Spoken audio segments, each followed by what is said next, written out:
കൂടി ഒന്ന് ഷെയർ ചെയ്ത് കൊടുക്കുക. നമുക്ക് ഓരോരോ ചോദ്യങ്ങളായിട്ട് നോക്കാം.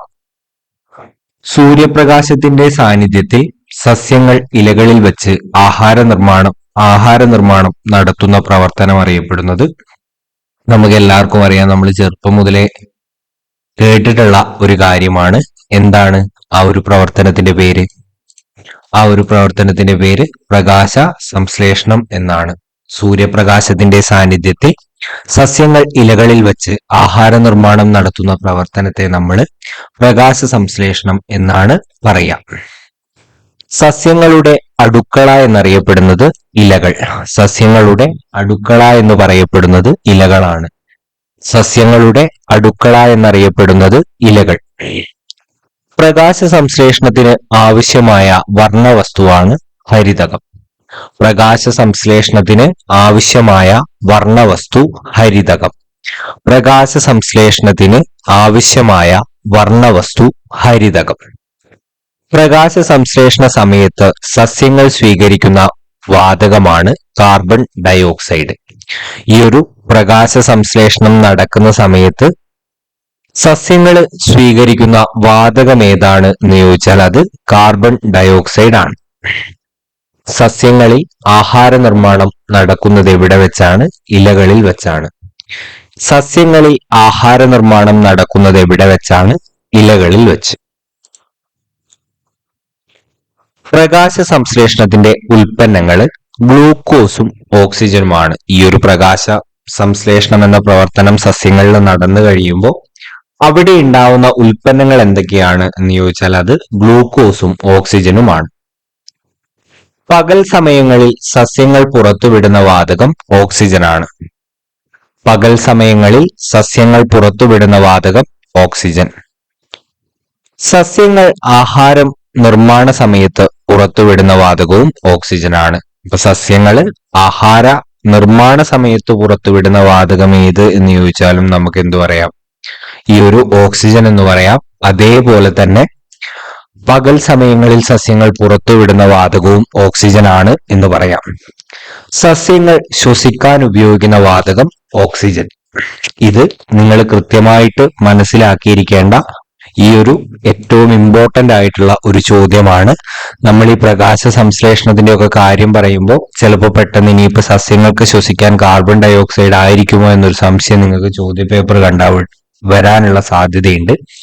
അത് കൃത്യമായിട്ട് ഒരു ഡൗട്ടും ഇല്ലാതെ വെക്കുക. എന്തൊക്കെ ആയാലും എല്ലാവരും ശ്വസിക്കാൻ വേണ്ടി ഉപയോഗിക്കുന്നത് ഓക്സിജൻ ആണ് എന്നുള്ളത് മറക്കാതിരിക്കുക. പ്രകാശ സംശ്ലേഷണ സമയത്ത് ഉണ്ടാകുന്ന ഗ്ലൂക്കോസ് പിന്നീട് ഏതു രൂപത്തിൽ മാറ്റപ്പെടുന്നു? അന്നജം.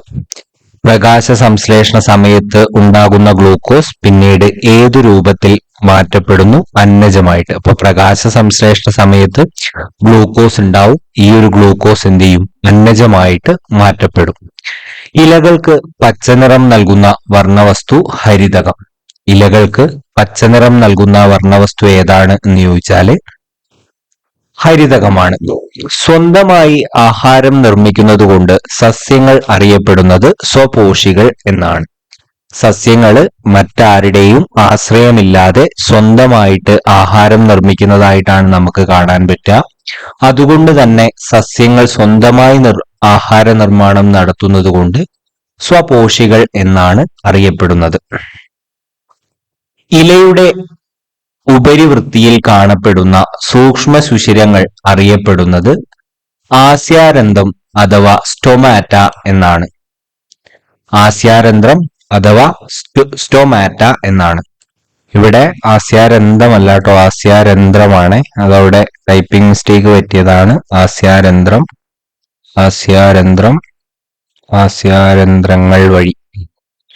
അപ്പൊ നമുക്ക് ചെടികൾക്ക് ആവശ്യമായ പോഷണം പ്രധാനമായും ലഭിക്കുന്നത് എവിടെ നിന്നാണ് എന്ന് ചോദിച്ചാൽ അത് മണ്ണിൽ നിന്നാണ്. ചെടികൾക്ക് ആവശ്യമായിട്ടുള്ള പോഷണം പ്രധാനമായിട്ടും ലഭിക്കുന്നത് എവിടെ നിന്നാണെന്ന് ചോദിച്ചാൽ അത് മണ്ണിൽ നിന്നാണ്.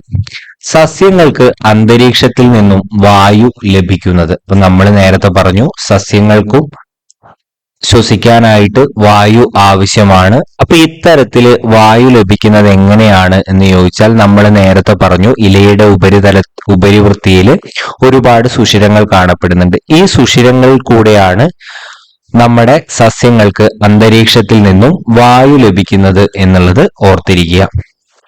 സസ്യങ്ങളിൽ നിന്ന് ജലബാഷ്പം അന്തരീക്ഷത്തിലേക്ക് പോകുന്നത് ഏതു വഴിയാണ്? അപ്പൊ നമ്മൾ പറഞ്ഞു വായു ലഭിക്കുന്നത് ആസ്യാരന്ധ്രങ്ങൾ വഴിയാണ്. അതേപോലെ തന്നെ സസ്യങ്ങളിൽ നിന്ന് ജലബാഷ്പം അന്തരീക്ഷത്തിലേക്ക് പോകുന്നത് ഏതു വഴിയാണെന്ന് ചോദിച്ചാലും ആസ്യാരന്ധ്രങ്ങൾ വഴിയാണ്. സസ്യങ്ങളിൽ നിന്ന് ജലബാഷ്പം അന്തരീക്ഷത്തിലേക്ക് പോകുന്നത് ഏതു വഴിയാണ് എന്ന് ചോദിച്ചാൽ ആസ്യാരന്ധ്രങ്ങൾ വഴി. അതേപോലെ തന്നെ സസ്യങ്ങൾക്ക് ശ്വസിക്കാൻ ആവശ്യമായിട്ടുള്ള വായു ലഭിക്കുന്നത് ഇതിലൂടെയാണ് എന്ന് ചോദിച്ചാൽ അതും എന്താണ്? ആസ്യാരന്ധ്രം തന്നെ വഴിയാണ്. ഇനി അടുത്ത 3 ചോദ്യങ്ങൾ എന്ന് പറയുന്നത് കേരള PSC 10th പ്രിലിംസിലൊക്കെ നിരന്തരം കണ്ടുവരുന്ന ചോദ്യങ്ങളാണ്.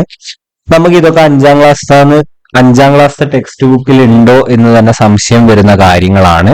അത് കൃത്യമായിട്ട് പഠിച്ചു വെക്കുക. ഏതൊക്കെയാണ് നിറങ്ങൾ, അതിന് കാരണമായിട്ടുള്ള വർണ്ണകം എന്താണ് എന്നുള്ളതാണ് ചോദ്യങ്ങളായിട്ട് വരുന്നത്. ചോദ്യങ്ങൾ നോക്കാം. ഇലകൾ, പൂക്കൾ, ഫലങ്ങൾ എന്നിവയുടെ മഞ്ഞ നിറത്തിന് കാരണമായിട്ടുള്ള വർണ്ണകം. അപ്പൊ ഇവിടെ പറഞ്ഞിരിക്കുന്നത് ഞാനിവിടെ ഹൈലൈറ്റ് ചെയ്യുന്ന മഞ്ഞ നിറത്തെ കുറിച്ചാണ്. ഇലകൾക്കും പൂക്കൾക്കും ഫലങ്ങൾക്കും മഞ്ഞ നിറത്തിന് കാരണമായിട്ടുള്ള വർണ്ണകം ഏതാണ് എന്ന് ചോദിച്ചാൽ സാന്തോഫില്ലാണ്. ഇലകൾ, പൂക്കൾ, ഫലങ്ങൾ. അപ്പൊ ഞാനിവിടെ മഞ്ഞ വെച്ചാണ് ഹൈലൈറ്റ് ചെയ്യുന്നത്, സാന്തോഫില് ഹൈലൈറ്റ് ചെയ്തിരിക്കുന്നത് മഞ്ഞ വെച്ചാണ് എന്നുള്ളത് ഓർത്താൽ നിങ്ങൾക്ക് അവിടെ കിട്ടും. അപ്പോ മഞ്ഞ നിറത്തിന് കാരണമായ വർണ്ണകം സാന്തോഫില്. ഇനി ഇലകൾ, പൂക്കൾ, ഫലങ്ങൾ എന്നിവയുടെ ചുവപ്പ് നിറത്തിന് കാരണമായിട്ടുള്ള, അപ്പൊ നമുക്ക് വെറുതെ ഒന്ന് എന്ത് ചെയ്യാം, ഒരു ചേഞ്ചിന് ചുവപ്പ് നിറത്തിൽ ഹൈലൈറ്റ് ചെയ്യാം. ചുവപ്പ് നിറത്തില് കാരണമായിട്ടുള്ള വർണ്ണകം ഏതാണ്? ആന്തോസയാനിൻ ആണ്. അങ്ങനെ ഒരു ചുവപ്പ് നിറം അവിടെ കൊടുത്തു കഴിഞ്ഞാല് ആ ആന്തോസയാനിൻ നിങ്ങൾക്ക് കാണാൻ പറ്റില്ല. നമുക്ക് തൽക്കാലം നീലയിലേക്ക് വെറുതെ ഒന്ന് പോവാം. അപ്പോ ആ ആന്തോസയാനിൻ കാണാൻ പറ്റും. അപ്പൊ ഇവിടെ ഈ ചുവപ്പ് വെച്ചങ്ങ് ഓർത്താ മതി. ചുവപ്പ് ഏതാണ്? ആന്തോസയാനിൻ ആണ് എന്നുള്ളത് അവിടെ മറക്കാതിരിക്കുക എന്നുള്ളതാണ്. അപ്പോ ഇലകൾ, പൂക്കൾ, ഫലങ്ങൾ എന്നിവയുടെ ചുവപ്പ് നിറത്തിന് കാരണമായിട്ടുള്ള വർണ്ണകമാണ് ആന്തോസയാനിൻ. ഇനി ഒന്നും കൂടി ഉണ്ട്, ഓറഞ്ചും മഞ്ഞയും കലർന്നിട്ടുള്ളതാണ്. അപ്പൊ ഏതൊക്കെയാണ്? ഓറഞ്ച് ഉണ്ട്, അതേപോലെ തന്നെ മഞ്ഞയും കലർന്നിട്ടുള്ള കളറാണ്. ഓറഞ്ചും മഞ്ഞയും കലർന്നിട്ടുള്ള കളറാണ്. ആ കളറിന് കാരണമായിട്ടുള്ള വർണ്ണകം ഏത് എന്ന് ചോദിച്ചിട്ടുണ്ടെങ്കിൽ നമുക്ക് പറയാൻ കഴിയണം അത് കരോട്ടിനാണ് എന്നുള്ളത് പറയാൻ കഴിയണം. ഓറഞ്ചും മഞ്ഞയും കലർന്നിട്ടുള്ളത് ഏതാണ്? കരോട്ടിനാണ്. ഇലകൾ, പൂക്കൾ, ഫലങ്ങൾ എന്നിവയുടെ മഞ്ഞ നിറത്തിന് കാരണം സാന്തോഫില്, ചുവപ്പ് നിറത്തിന് കാരണം ആന്തോസയാനിന്, ഓറഞ്ചും മഞ്ഞയ്ക്കും കാരണം കരോട്ടിന്. അപ്പൊ ഇത് നിങ്ങൾ എന്താക്കുക, വെറുതെ ഒരു പേപ്പർ എടുത്തിട്ട് ഒന്ന് എഴുതി വെച്ചാൽ മതി. ചുവപ്പ് ആന്തോസയാനിൻ, ഓറഞ്ചും മഞ്ഞയും കരോട്ടിൻ, മഞ്ഞ നിറം സാന്തോഫിൽ. അത് മറക്കാതെ ഇരിക്കുക എന്നുള്ളത് ഇതുമായിട്ട് ബന്ധപ്പെട്ട് വളരെ പ്രധാനപ്പെട്ട ഒരു കാര്യമാണ്. ഓർക്കിഡ് വിഭാഗത്തിൽപ്പെട്ട ചെടികൾ വളർത്തുന്ന ഉദ്യാനം അറിയപ്പെടുന്ന പേരാണ് ഓർക്കിഡേറിയം. ഓർക്കിഡ് വിഭാഗത്തിൽപ്പെട്ട ചെടികൾ വളർത്തുന്ന ഉദ്യാനം അറിയപ്പെടുന്നത് ഓർക്കിഡേറിയം എന്നാണ്. വാസസ്ഥലത്തിന് മാത്രം മറ്റ് സസ്യങ്ങളെ ആശ്രയിക്കുന്ന സസ്യങ്ങളാണ് എപ്പിഫൈറ്റുകൾ. അപ്പൊ നമുക്ക് വാസസ്ഥലമില്ല, അപ്പൊ അതിനായിട്ട് വേറൊരു സസ്യത്തെ ആശ്രയിക്കുന്ന ആളുകളെ നമ്മൾ പറയും എപ്പിഫൈറ്റുകൾ എന്ന് പറയും. എപ്പിഫൈറ്റിന് ഉദാഹരണമാണ് മരവാഴ എന്ന് പറയുന്നത്. എപ്പിഫൈറ്റിന്റെ ഒരു ഉദാഹരണം നമ്മളോട് ചോദിച്ചു കഴിഞ്ഞാല് അത് മരവാഴയാണ് എന്നുള്ളത് ഓർത്തിരിക്കുക. ഇലകളും വേരുകളും ഉണ്ടെങ്കിലും ആതിഥേയ സസ്യത്തിൽ നിന്ന് ജലവും ലവണവും വലിച്ചെടുത്ത് ആഹാരം നിർമ്മിക്കുന്നവയാണ് പരാത സസ്യങ്ങൾ. അപ്പൊ നമ്മൾ പറഞ്ഞു വാസസ്ഥലത്തിന് മാത്രമായിട്ട് ഈ മറ്റ് സസ്യങ്ങളെ ആശ്രയിക്കുന്നതിനെ നമ്മൾ എപ്പിഫൈറ്റുകൾ എന്നാണ് പറയാ.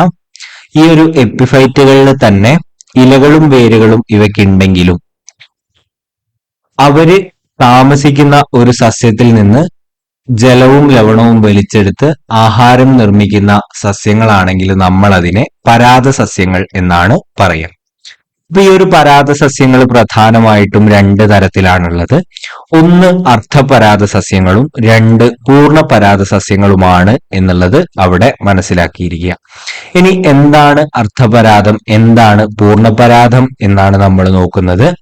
ആതിഥേയ സസ്യങ്ങളിൽ നിന്ന് ലവണവും ജലവും വലിച്ചെടുത്ത് ഇലകളുടെ സഹായത്തോടെ സ്വന്തമായി ആഹാരം നിർമ്മിക്കുന്ന സസ്യങ്ങളെയാണ് അർദ്ധപരാത സസ്യങ്ങൾ എന്ന് പറയാം. അപ്പൊ ആതിഥേയ സസ്യങ്ങളിൽ നിന്ന് ഇവരെന്ത് ചെയ്യും? ഇവര് ജലവും അതേപോലെ തന്നെ വിവിധങ്ങളായിട്ടുള്ള ലവണങ്ങളും വലിച്ചെടുക്കും. എന്നിട്ട് ഇവ എന്ത് ചെയ്യും? ഇലയുടെ സഹായത്തോടെ സ്വന്തമായിട്ട് ആഹാരം നിർമ്മിക്കുന്ന സസ്യങ്ങളാണ് അർദ്ധപരാത സസ്യങ്ങൾ എന്ന് പറയുന്നത്. അപ്പൊ ഇവിടെ ഈ അർദ്ധപരാതവും സ്വന്തമായും തമ്മിൽ നിങ്ങൾ ലിങ്ക് ചെയ്യണം. സ്വന്തമായിട്ട് ചെയ്തു കഴിഞ്ഞാൽ അത് അർദ്ധപരാതമാണ് എന്ന് ഓർത്തു വെച്ചാൽ മതി. ഇനി നമ്മൾ നോക്കുകയാണെങ്കിൽ ആതിഥേയ സസ്യങ്ങൾ നിർമ്മിച്ച ആഹാരം നേരിട്ട് വലിച്ചെടുക്കുന്ന സസ്യങ്ങളെ പറയുന്ന പേരാണ് പൂർണ്ണപരാതങ്ങൾ എന്നുള്ളത്. ഈ പൂർണ്ണപരാത സസ്യങ്ങൾ എന്നുള്ളത് കുറച്ചുകൂടെ മടിയന്മാരായിട്ടുള്ള സസ്യങ്ങളാണ്. അവരെന്ത് ചെയ്യും? ലവണങ്ങളും അതേപോലെ ജലമൊന്നും വലിച്ചെടുത്ത് പ്രത്യേകമായിട്ട് ഈ ഒരു ആഹാരം ഉണ്ടാക്കാനൊന്നും നിൽക്കൂല. ഇപ്പൊ നമ്മളൊരു കൂട്ടുകാരനുണ്ട്, അവൻ നന്നായിട്ട് ആഹാരമൊക്കെ ഉണ്ടാക്കി വെച്ചിട്ടുണ്ടെങ്കിൽ ആ ആഹാരം നേരെ പോയി എടുത്തു വന്ന് നമ്മൾ കഴിക്കുന്ന പോലത്തെ സസ്യങ്ങളെയാണ് നമ്മൾ പൂർണ്ണപരാത സസ്യങ്ങൾ എന്ന് പറയുന്നത് എന്നുള്ളത് ഓർത്തിരിക്കുക. പൂർണ്ണപരാതത്തിന് ഉദാഹരണമായിട്ടുള്ള ഒരു സസ്യമാണ് മൂടില്ലാത്താളി. അർദ്ധപരാത സസ്യത്തിന് ഉദാഹരണമാണ് ഇത്തിൽ കണ്ണി. ആഹാരമായി നാം ഉപയോഗിക്കുന്ന ഒരു പൂവാണ് കോളിഫ്ലവർ. നമ്മളൊക്കെ കോളിഫ്ലവർ ഒരാഹാരമായിട്ട് കഴിക്കാറുണ്ട്. ലോകത്തിലെ ഏറ്റവും വലിയ പുഷ്പമാണ് റഫ്ലീഷ്യ. ലോകത്തിലെ വലിയ പുഷ്പം റഫ്ലീഷ്യ. ജീർണാവശിഷ്ടങ്ങളിൽ നിന്ന് പോഷക ഘടകങ്ങൾ ആഗിരണം ചെയ്ത് വളരുന്ന സസ്യങ്ങളെ പറയുന്ന പേര് ശവോപജീവികൾ എന്നാണ്. ഈ ജീർണിച്ച അവശിഷ്ടങ്ങളിൽ നിന്ന് അതിലുള്ള വിവിധങ്ങളായിട്ടുള്ള പോഷക ഘടകങ്ങൾ ആഗിരണം ചെയ്ത് വളരുന്ന സസ്യങ്ങളെ ശവോപജീവികൾ, ശവം അങ്ങനെയുള്ള ഒരു ഇതിൽ കണ്ടാൽ മതി, ശവോപജീവികൾ എന്നാണ് പറയാം. റൊട്ടിയിലും അച്ചാറിലുമൊക്കെ വളരുന്ന പൂപ്പലുകളെല്ലാം നമ്മുടെ ഈ ശവോപജീവികൾക്ക് ഉദാഹരണമാണ്. റൊട്ടിയിലും അച്ചാറിലുമൊക്കെ വളരുന്ന പൂപ്പലുകൾ ശവോപജീവികൾക്ക് ഉദാഹരണമാണ്. അതുകൂടാതെ ചില ശവോപജീവികൾക്ക് ഉദാഹരണങ്ങളാണ് നിയോട്ടിയ, കൂണ്, മോണോട്രോപ്പ തുടങ്ങിയവ. കൂണുകൾ ഏത് വിഭാഗത്തിൽ പെടുന്നതാണ് എന്ന് ചോദിച്ചാല് പൂപ്പൽ വിഭാഗത്തിൽ പെടുന്നവയാണ് കൂണുകൾ. കൂണും എന്താണ്? പൂപ്പൽ വിഭാഗത്തിൽ പെടുന്നവയാണ്. മറ്റു ചെടികളിൽ പടർന്നു കയറുന്ന ദുർബലകാണ്ഡ സസ്യങ്ങൾ അറിയപ്പെടുന്നത് ആരോഹികൾ എന്നാണ്. ഈ ആരോഹികൾ എന്ന പറയുന്ന ചെടികളുടെ പ്രത്യേകത എന്താണെന്ന് ചോദിച്ചാൽ അതിന് ദുർബല കാണ്ഡമായിരിക്കും ഉണ്ടാവുക. അതുകൊണ്ട് തന്നെ അവ മറ്റൊരു ചെടിയിലേക്ക് പടർന്നു കയറുന്നതായിട്ടാണ് നമുക്ക് കാണാൻ പറ്റുക. ആരോഹികളിൽ കാണപ്പെടുന്ന സ്പ്രിങ് പോലുള്ള ഭാഗങ്ങൾ അറിയപ്പെടുന്നത് പ്രധാനങ്ങൾ എന്നാണ്. അപ്പൊ ഈ ഒരു ആരോഹികളായിട്ടുള്ള സസ്യങ്ങളില് സ്പ്രിങ് പോലെയുള്ള വിവിധങ്ങളായിട്ടുള്ള ഭാഗങ്ങൾ നമുക്ക് കാണാൻ കഴിയും. അപ്പൊ ഇതിനെ പറയുന്ന പേരാണ് പ്രധാനങ്ങൾ എന്നുള്ളതും അവിടെ ഓർത്തിരിക്കുക. നിലത്ത് പടർന്നു വളരുന്ന ദുർബലകാണ്ഡ സസ്യങ്ങൾ അറിയപ്പെടുന്നത് ഇഴവള്ളികൾ എന്നാണ്. അപ്പൊ ചില ഇതേപോലെയുള്ള ആരോഹികളായിട്ടുള്ള സസ്യങ്ങള് നമുക്ക് നിലത്ത് പടർന്നു വളരുന്നതായിട്ട് കാണാൻ കഴിയും. ഇത്തരത്തില് നിലത്ത് പടർന്നു വളരുന്ന ദുർബലകാണ്ഡ സസ്യങ്ങളെ നമ്മൾ ഇഴവള്ളികൾ എന്നാണ് വിളിക്കുക. നമ്മൾ ഇവിടെ കാണാറുള്ള മധുരക്കിഴങ്ങ്, കൊടങ്ങല്, സ്ട്രോബെറികളൊക്കെ ഈ ഒരു ഇഴവള്ളികൾക്ക് ഉദാഹരണമാണ് എന്നുള്ളതും അവിടെ മനസ്സിലാക്കുക. ഇനി ആരോഹികളിൽ ഏറ്റവും പ്രധാനപ്പെട്ട കുറച്ച് ആരോഹികൾക്ക് ഉദാഹരണം പറഞ്ഞു കഴിഞ്ഞാൽ നമുക്ക് പെട്ടെന്ന് മനസ്സിലാക്കാൻ കഴിയുന്ന ഒന്നാണ് കുരുമുളക്. അതേപോലെ പാവല്, പടവലം തുടങ്ങിയവയ്ക്ക് ഇവയൊക്കെ എന്താണ്? ഒരു നമ്മളിപ്പോ കവുങ്ങിലോ അല്ലെങ്കിൽ അങ്ങനെ വിവിധങ്ങളായിട്ടുള്ള മരങ്ങളിലൊക്കെ ഇതിങ്ങനെ പിടിപ്പിച്ച് മുകളിലേക്ക് വിടുന്നതായിട്ട് നമുക്ക് കാണാൻ കഴിയും. മരത്തിന്റെ ശാഖകളിൽ നിന്ന് താഴേക്ക് വളർന്ന് മണ്ണിൽ ഉറച്ചു നിൽക്കുന്ന വേരുകളാണ് താങ്ങുവേരുകൾ എന്ന് പറയുന്നത്. നമ്മൾ ചില മരങ്ങൾക്കൊക്കെ അതിന്റെ മുകളിൽ നിന്ന് ഇങ്ങനെ വന്ന് മണ്ണിൽ ഉറച്ചു നിൽക്കുന്ന വേരുകൾ കാണാറുണ്ട്. ഇത്തരത്തിലുള്ള വേരുകളെ നമ്മൾ താങ്ങുവേരുകൾ എന്നാണ് പറയാ. കാണ്ഡത്തിൽ നിന്ന് താഴോട്ട് വളരുന്ന വേരുകളാണ് പൊയ്ക്കാൽ വേരുകൾ. അപ്പൊ നമ്മുടെ കാണ്ഡമുണ്ട്. ഈ ഒരു കാണ്ഡത്തിൽ നിന്ന് താഴേക്ക് വളരുന്ന വേരുകളെ നമ്മൾ എന്തു പറയുമെന്ന് ചോദിച്ചാല് അതിനെ നമ്മൾ പറയാ പൊയ്ക്കാൽ വേരുകൾ എന്നാണ്. പൊയ്ക്കാൽ വേരുകൾ കാണപ്പെടുന്ന ഒരു സസ്യമാണ് ആറ്റുകൈത. പൊയ്ക്കാൽ വേരുകൾ കാണപ്പെടുന്ന ഒരു സസ്യം ഏതാണ് എന്ന് നമ്മളോട് ചോദിച്ചാൽ അത് ആറ്റുകൈതയാണ്. താങ്ങുവേരുകൾ കാണപ്പെടുന്ന ഒരു സസ്യം ഏതാണെന്ന് ചോദിച്ചാൽ പേരാലാണ്. താങ്ങുവേരുകൾ കാണപ്പെടുന്ന സസ്യം പേരാൽ. ആഹാരം സംഭരിച്ചു വെക്കുന്ന വേരുകളാണ് സംഭരണ വേരുകൾ. സംഭരിച്ചു വെക്കുന്നവ സംഭരണ വേരുകൾ. അത്രേ അവിടെ ഓർക്കാനുള്ളൂ. ആഹാരം സംഭരിച്ചു വെക്കുന്ന വേരുകളെ നമ്മൾ സംഭരണ വേരുകൾ എന്ന് പറയുന്നു. ചില സംഭരണ വേരുകൾക്ക് ഉദാഹരണമാണ് മരച്ചീനി, മധുരക്കിഴങ്ങ്, ക്യാരറ്റ്, കൂർക്ക, റാഡിഷ്, ശതാവരി, ബീട്രൂട്ട് തുടങ്ങിയവ. ഭൂഖണ്ഡങ്ങൾ കാണപ്പെടുന്ന സസ്യങ്ങൾ ഏതൊക്കെയാണ് എന്ന് നമ്മളോട് ചോദിച്ചു കഴിഞ്ഞാൽ അതിന് ഉദാഹരണങ്ങളായിട്ട് നമുക്ക് ചേമ്പ്, ചേന, ഇഞ്ചി, കൂവ, മഞ്ഞൾ തുടങ്ങിയ സസ്യങ്ങൾ പറയാൻ കഴിയും. അന്തരീക്ഷത്തിലേക്ക് വളർന്നു നിൽക്കുന്ന വാതക വിനിമയത്തിന് സഹായിക്കുന്ന വേരുകൾ അറിയപ്പെടുന്നത് ശ്വസന വേരുകൾ എന്നാണ്. നമ്മുടെ ശരീരത്തിലും ഈ ഒരു വാതക വിനിമയം നടത്തുന്നുണ്ട്. അതേപോലെ തന്നെ സസ്യങ്ങളിലും ഈ ഒരു വാതക വിനിമയം നടക്കുന്നുണ്ട്. അപ്പൊ അതനുസരിച്ച് നമ്മൾ അന്തരീക്ഷത്തിലേക്ക് വളർന്നു നിൽക്കുന്ന വാതക വിനിമയത്തിന് സഹായിക്കുന്ന വേരുകളെ നമ്മൾ ശ്വസന വേരുകൾ എന്നാണ് പറയുക എന്നുള്ളത് അവിടെ കൃത്യമായിട്ട് ഓർത്തിരിക്കുക. ഇനി 48ാമത്തെ ചോദ്യം ഈ ചാപ്റ്ററിലെ അവസാനത്തെ ചോദ്യമാണ്. ശ്വസന വേരുകൾ കാണപ്പെടുന്ന സസ്യത്തിന് ഉദാഹരണം കണ്ടൽ ചെടി. നമ്മൾ കണ്ടൽ ചെടികൾ കണ്ടു കഴിഞ്ഞാൽ നമുക്ക് ആ ഒരു കണ്ടൽ ചെടി എന്ന് പറയുമ്പോൾ തന്നെ കുറെ ഇങ്ങനെ വേരുകളാണ് ഓർമ്മ വരിക. ഈ ഒരു ശ്വസന വേരുകൾ കാണപ്പെടുന്ന ഏറ്റവും പ്രധാനപ്പെട്ട ഒരു സസ്യം കണ്ടൽ ചെടിയാണ് എന്ന് അതുകൊണ്ട് തന്നെ എന്ത് ചെയ്യുക, അവിടെ ഓർത്തിരിക്കുക. രണ്ടാമത്തെ ചോദ്യം, സാർവത്രിക ലായകം എന്നറിയപ്പെടുന്നത് ജലമാണ്. സാർവത്രിക ലായകം എന്നറിയപ്പെടുന്നത് ജലം. രണ്ടാമത്തെ ചോദ്യം, ഒരു ലായനിയിൽ ലയിച്ചു ചേരുന്ന പദാർത്ഥം അറിയപ്പെടുന്നത് ലീനം എന്നാണ്. ഒരു ലായനിയിൽ ലയിച്ചു ചേരുന്ന പദാർത്ഥം അറിയപ്പെടുന്നത് ലീനം. നമ്മൾ ഒരു വെള്ളമെടുത്തു, അതിൽ ഉപ്പിട്ടു. അങ്ങനെ ഉപ്പിട്ട് കഴിയുമ്പോൾ ആ ഒരു ഉപ്പാണ് ആ ഒരു ജലത്തിൽ ലയിച്ചു ചേരുന്നത്. അതിനെ നമ്മൾ ലീനം എന്നാണ് പറയാം. ഒരു ലായനിയിൽ ഒരു പദാർത്ഥത്തെ ലയിപ്പിക്കുന്നത് ലായകമാണ്. നമ്മൾ വെള്ളത്തിലാണ് ഉപ്പിടുന്നത്. ഉപ്പ് നമുക്ക് ലീനം എന്ന് പറയാം.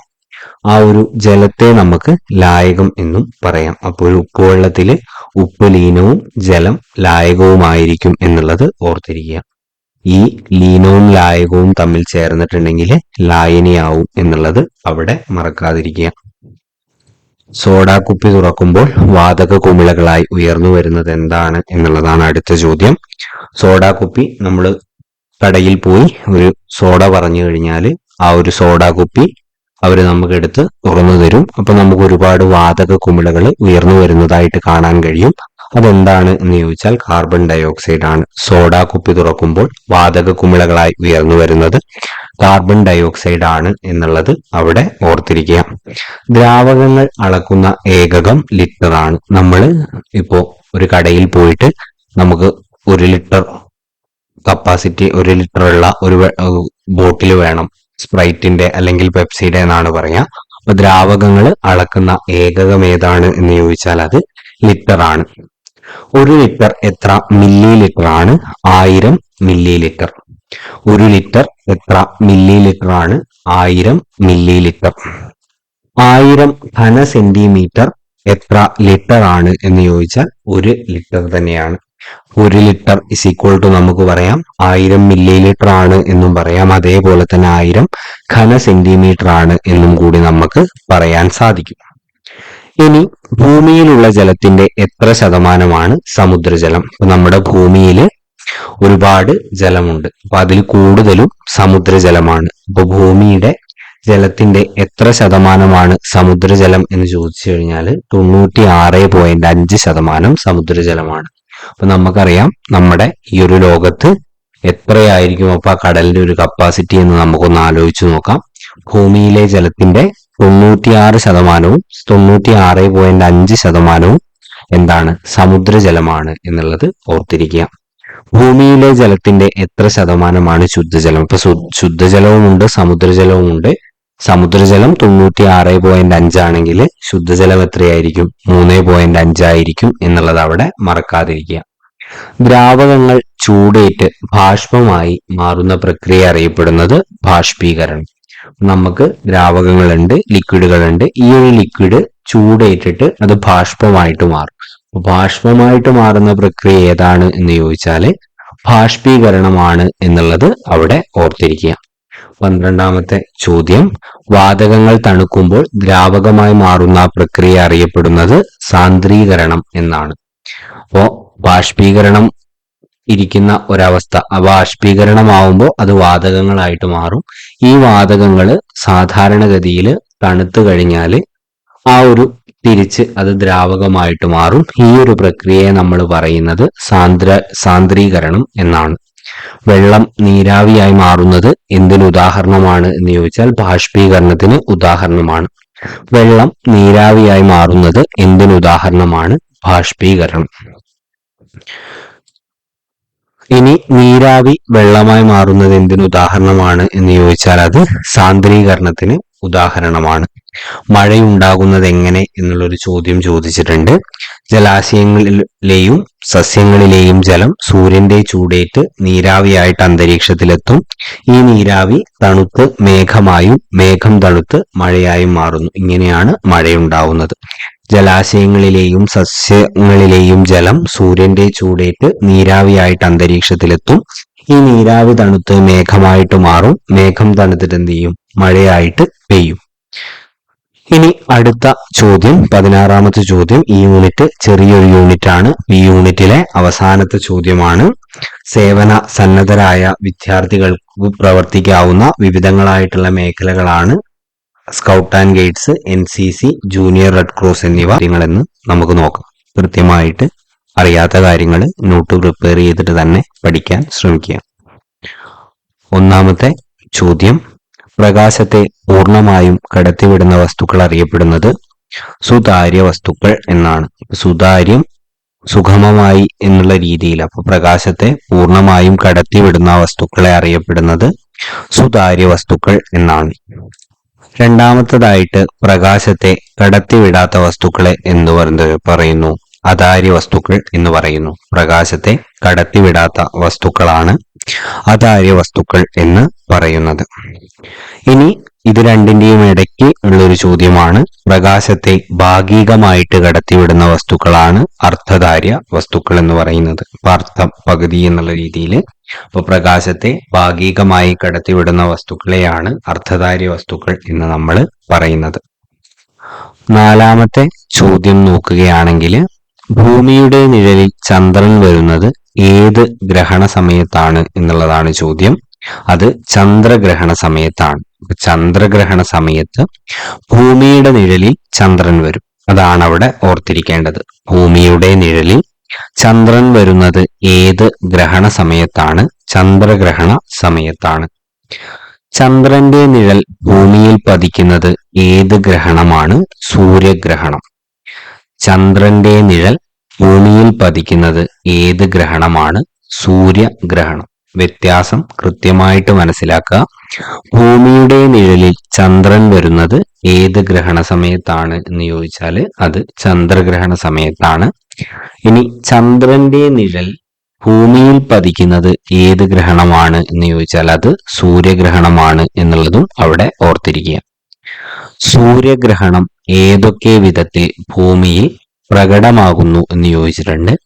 അപ്പോൾ പ്രധാനമായിട്ടും 3 തരത്തിലാണ് സൂര്യഗ്രഹണം ഭൂമിയിൽ പ്രകടമാവുക. അതിൽ ഒന്നാമത്തത് പൂർണ്ണ സൂര്യഗ്രഹണമാണ്, രണ്ടാമത്തത് വലയ സൂര്യഗ്രഹണമാണ്, മൂന്നാമത്തത് ഭാഗിക സൂര്യഗ്രഹണമാണ്. സൂര്യഗ്രഹണം 3 തരത്തിലാണ് ഭൂമിയിൽ പ്രകടമാവുന്നത്. അപ്പൊ ഈ ഒരു 3 തരത്തിലുള്ളവ അതിന്റെ എക്സ്പ്ലനേഷൻ ഒന്നും ആവശ്യമില്ല, 3 തരത്തിലുണ്ട്. അവ ഏതൊക്കെയാണ് എന്നുള്ളത് മനസ്സിലാക്കി വെക്കുക. പൂർണ്ണ സൂര്യഗ്രഹണം, വലയ സൂര്യഗ്രഹണം, ഭാഗിക സൂര്യഗ്രഹണം എന്നിവയാണ് അവ. സൂര്യഗ്രഹണം നിരീക്ഷിക്കാൻ ഫലപ്രദമായിട്ടുള്ള സുരക്ഷാ മാർഗങ്ങൾ. അപ്പൊ സൂര്യഗ്രഹണം നമ്മൾ നേരിട്ട് കാണുന്നത് എന്തല്ല, നമ്മുടെ ആരോഗ്യത്തിന് നല്ലതല്ല, അല്ലെങ്കിൽ നമ്മുടെ കണ്ണിന് നല്ലതല്ല. അപ്പൊ സൂര്യഗ്രഹണം നിരീക്ഷിക്കാൻ ഫലപ്രദമായിട്ടുള്ള വിവിധ സുരക്ഷാ മാർഗങ്ങളുണ്ട്. അവ ഏതൊക്കെയാണ് എന്നുള്ളതാണ് നമ്മൾ അടുത്തതായിട്ട് പറയാൻ പോകുന്നത്. സൂര്യ ഫിൽറ്റർ ഉണ്ട്, പ്രതിപതന രീതിയുണ്ട്, അതേപോലെ തന്നെ പ്രക്ഷേപണ രീതിയുണ്ട്.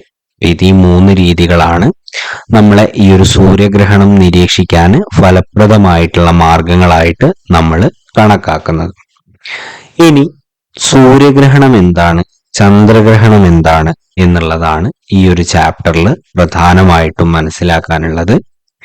അത് കൃത്യമായിട്ട് മനസ്സിലാക്കി വെച്ചു കഴിഞ്ഞാൽ ഈ ഒരു പാഠഭാഗത്ത് നിന്ന് ചോദിക്കാനുള്ള പ്രധാനപ്പെട്ട ചോദ്യങ്ങളൊക്കെ തീർന്നിട്ടുണ്ട്. സൂര്യനും ഭൂമിക്കുമിടയിൽ, അപ്പൊ ആദ്യമായിട്ട് നമ്മൾ പറയുന്നത് എന്താണ്, സൂര്യഗ്രഹണമാണ്. സൂര്യഗ്രഹണത്തില് നമ്മൾ എന്താണ് പറയുന്നത്, സൂര്യനും ഭൂമിക്കുമിടയിൽ ചന്ദ്രൻ നേർരേഖയിൽ വരുമ്പോൾ. അപ്പോ സൂര്യഗ്രഹണത്തിൽ എന്താണ് നടക്കുന്നത്, സൂര്യനും ഭൂമിക്കുമിടയിൽ ചന്ദ്രൻ നേർരേഖയിൽ വരുമ്പോൾ ഭൂമി ചന്ദ്രന്റെ നിഴൽ പാതയിൽ വരും. അപ്പോൾ ചന്ദ്രന്റെ നിഴല് ഭൂമിയിൽ പതിക്കും. നിഴൽ പതിയുന്ന പ്രദേശത്തു നിന്ന് നോക്കുമ്പോൾ സൂര്യനെ നമുക്ക് കാണാൻ സാധിക്കുന്നില്ല.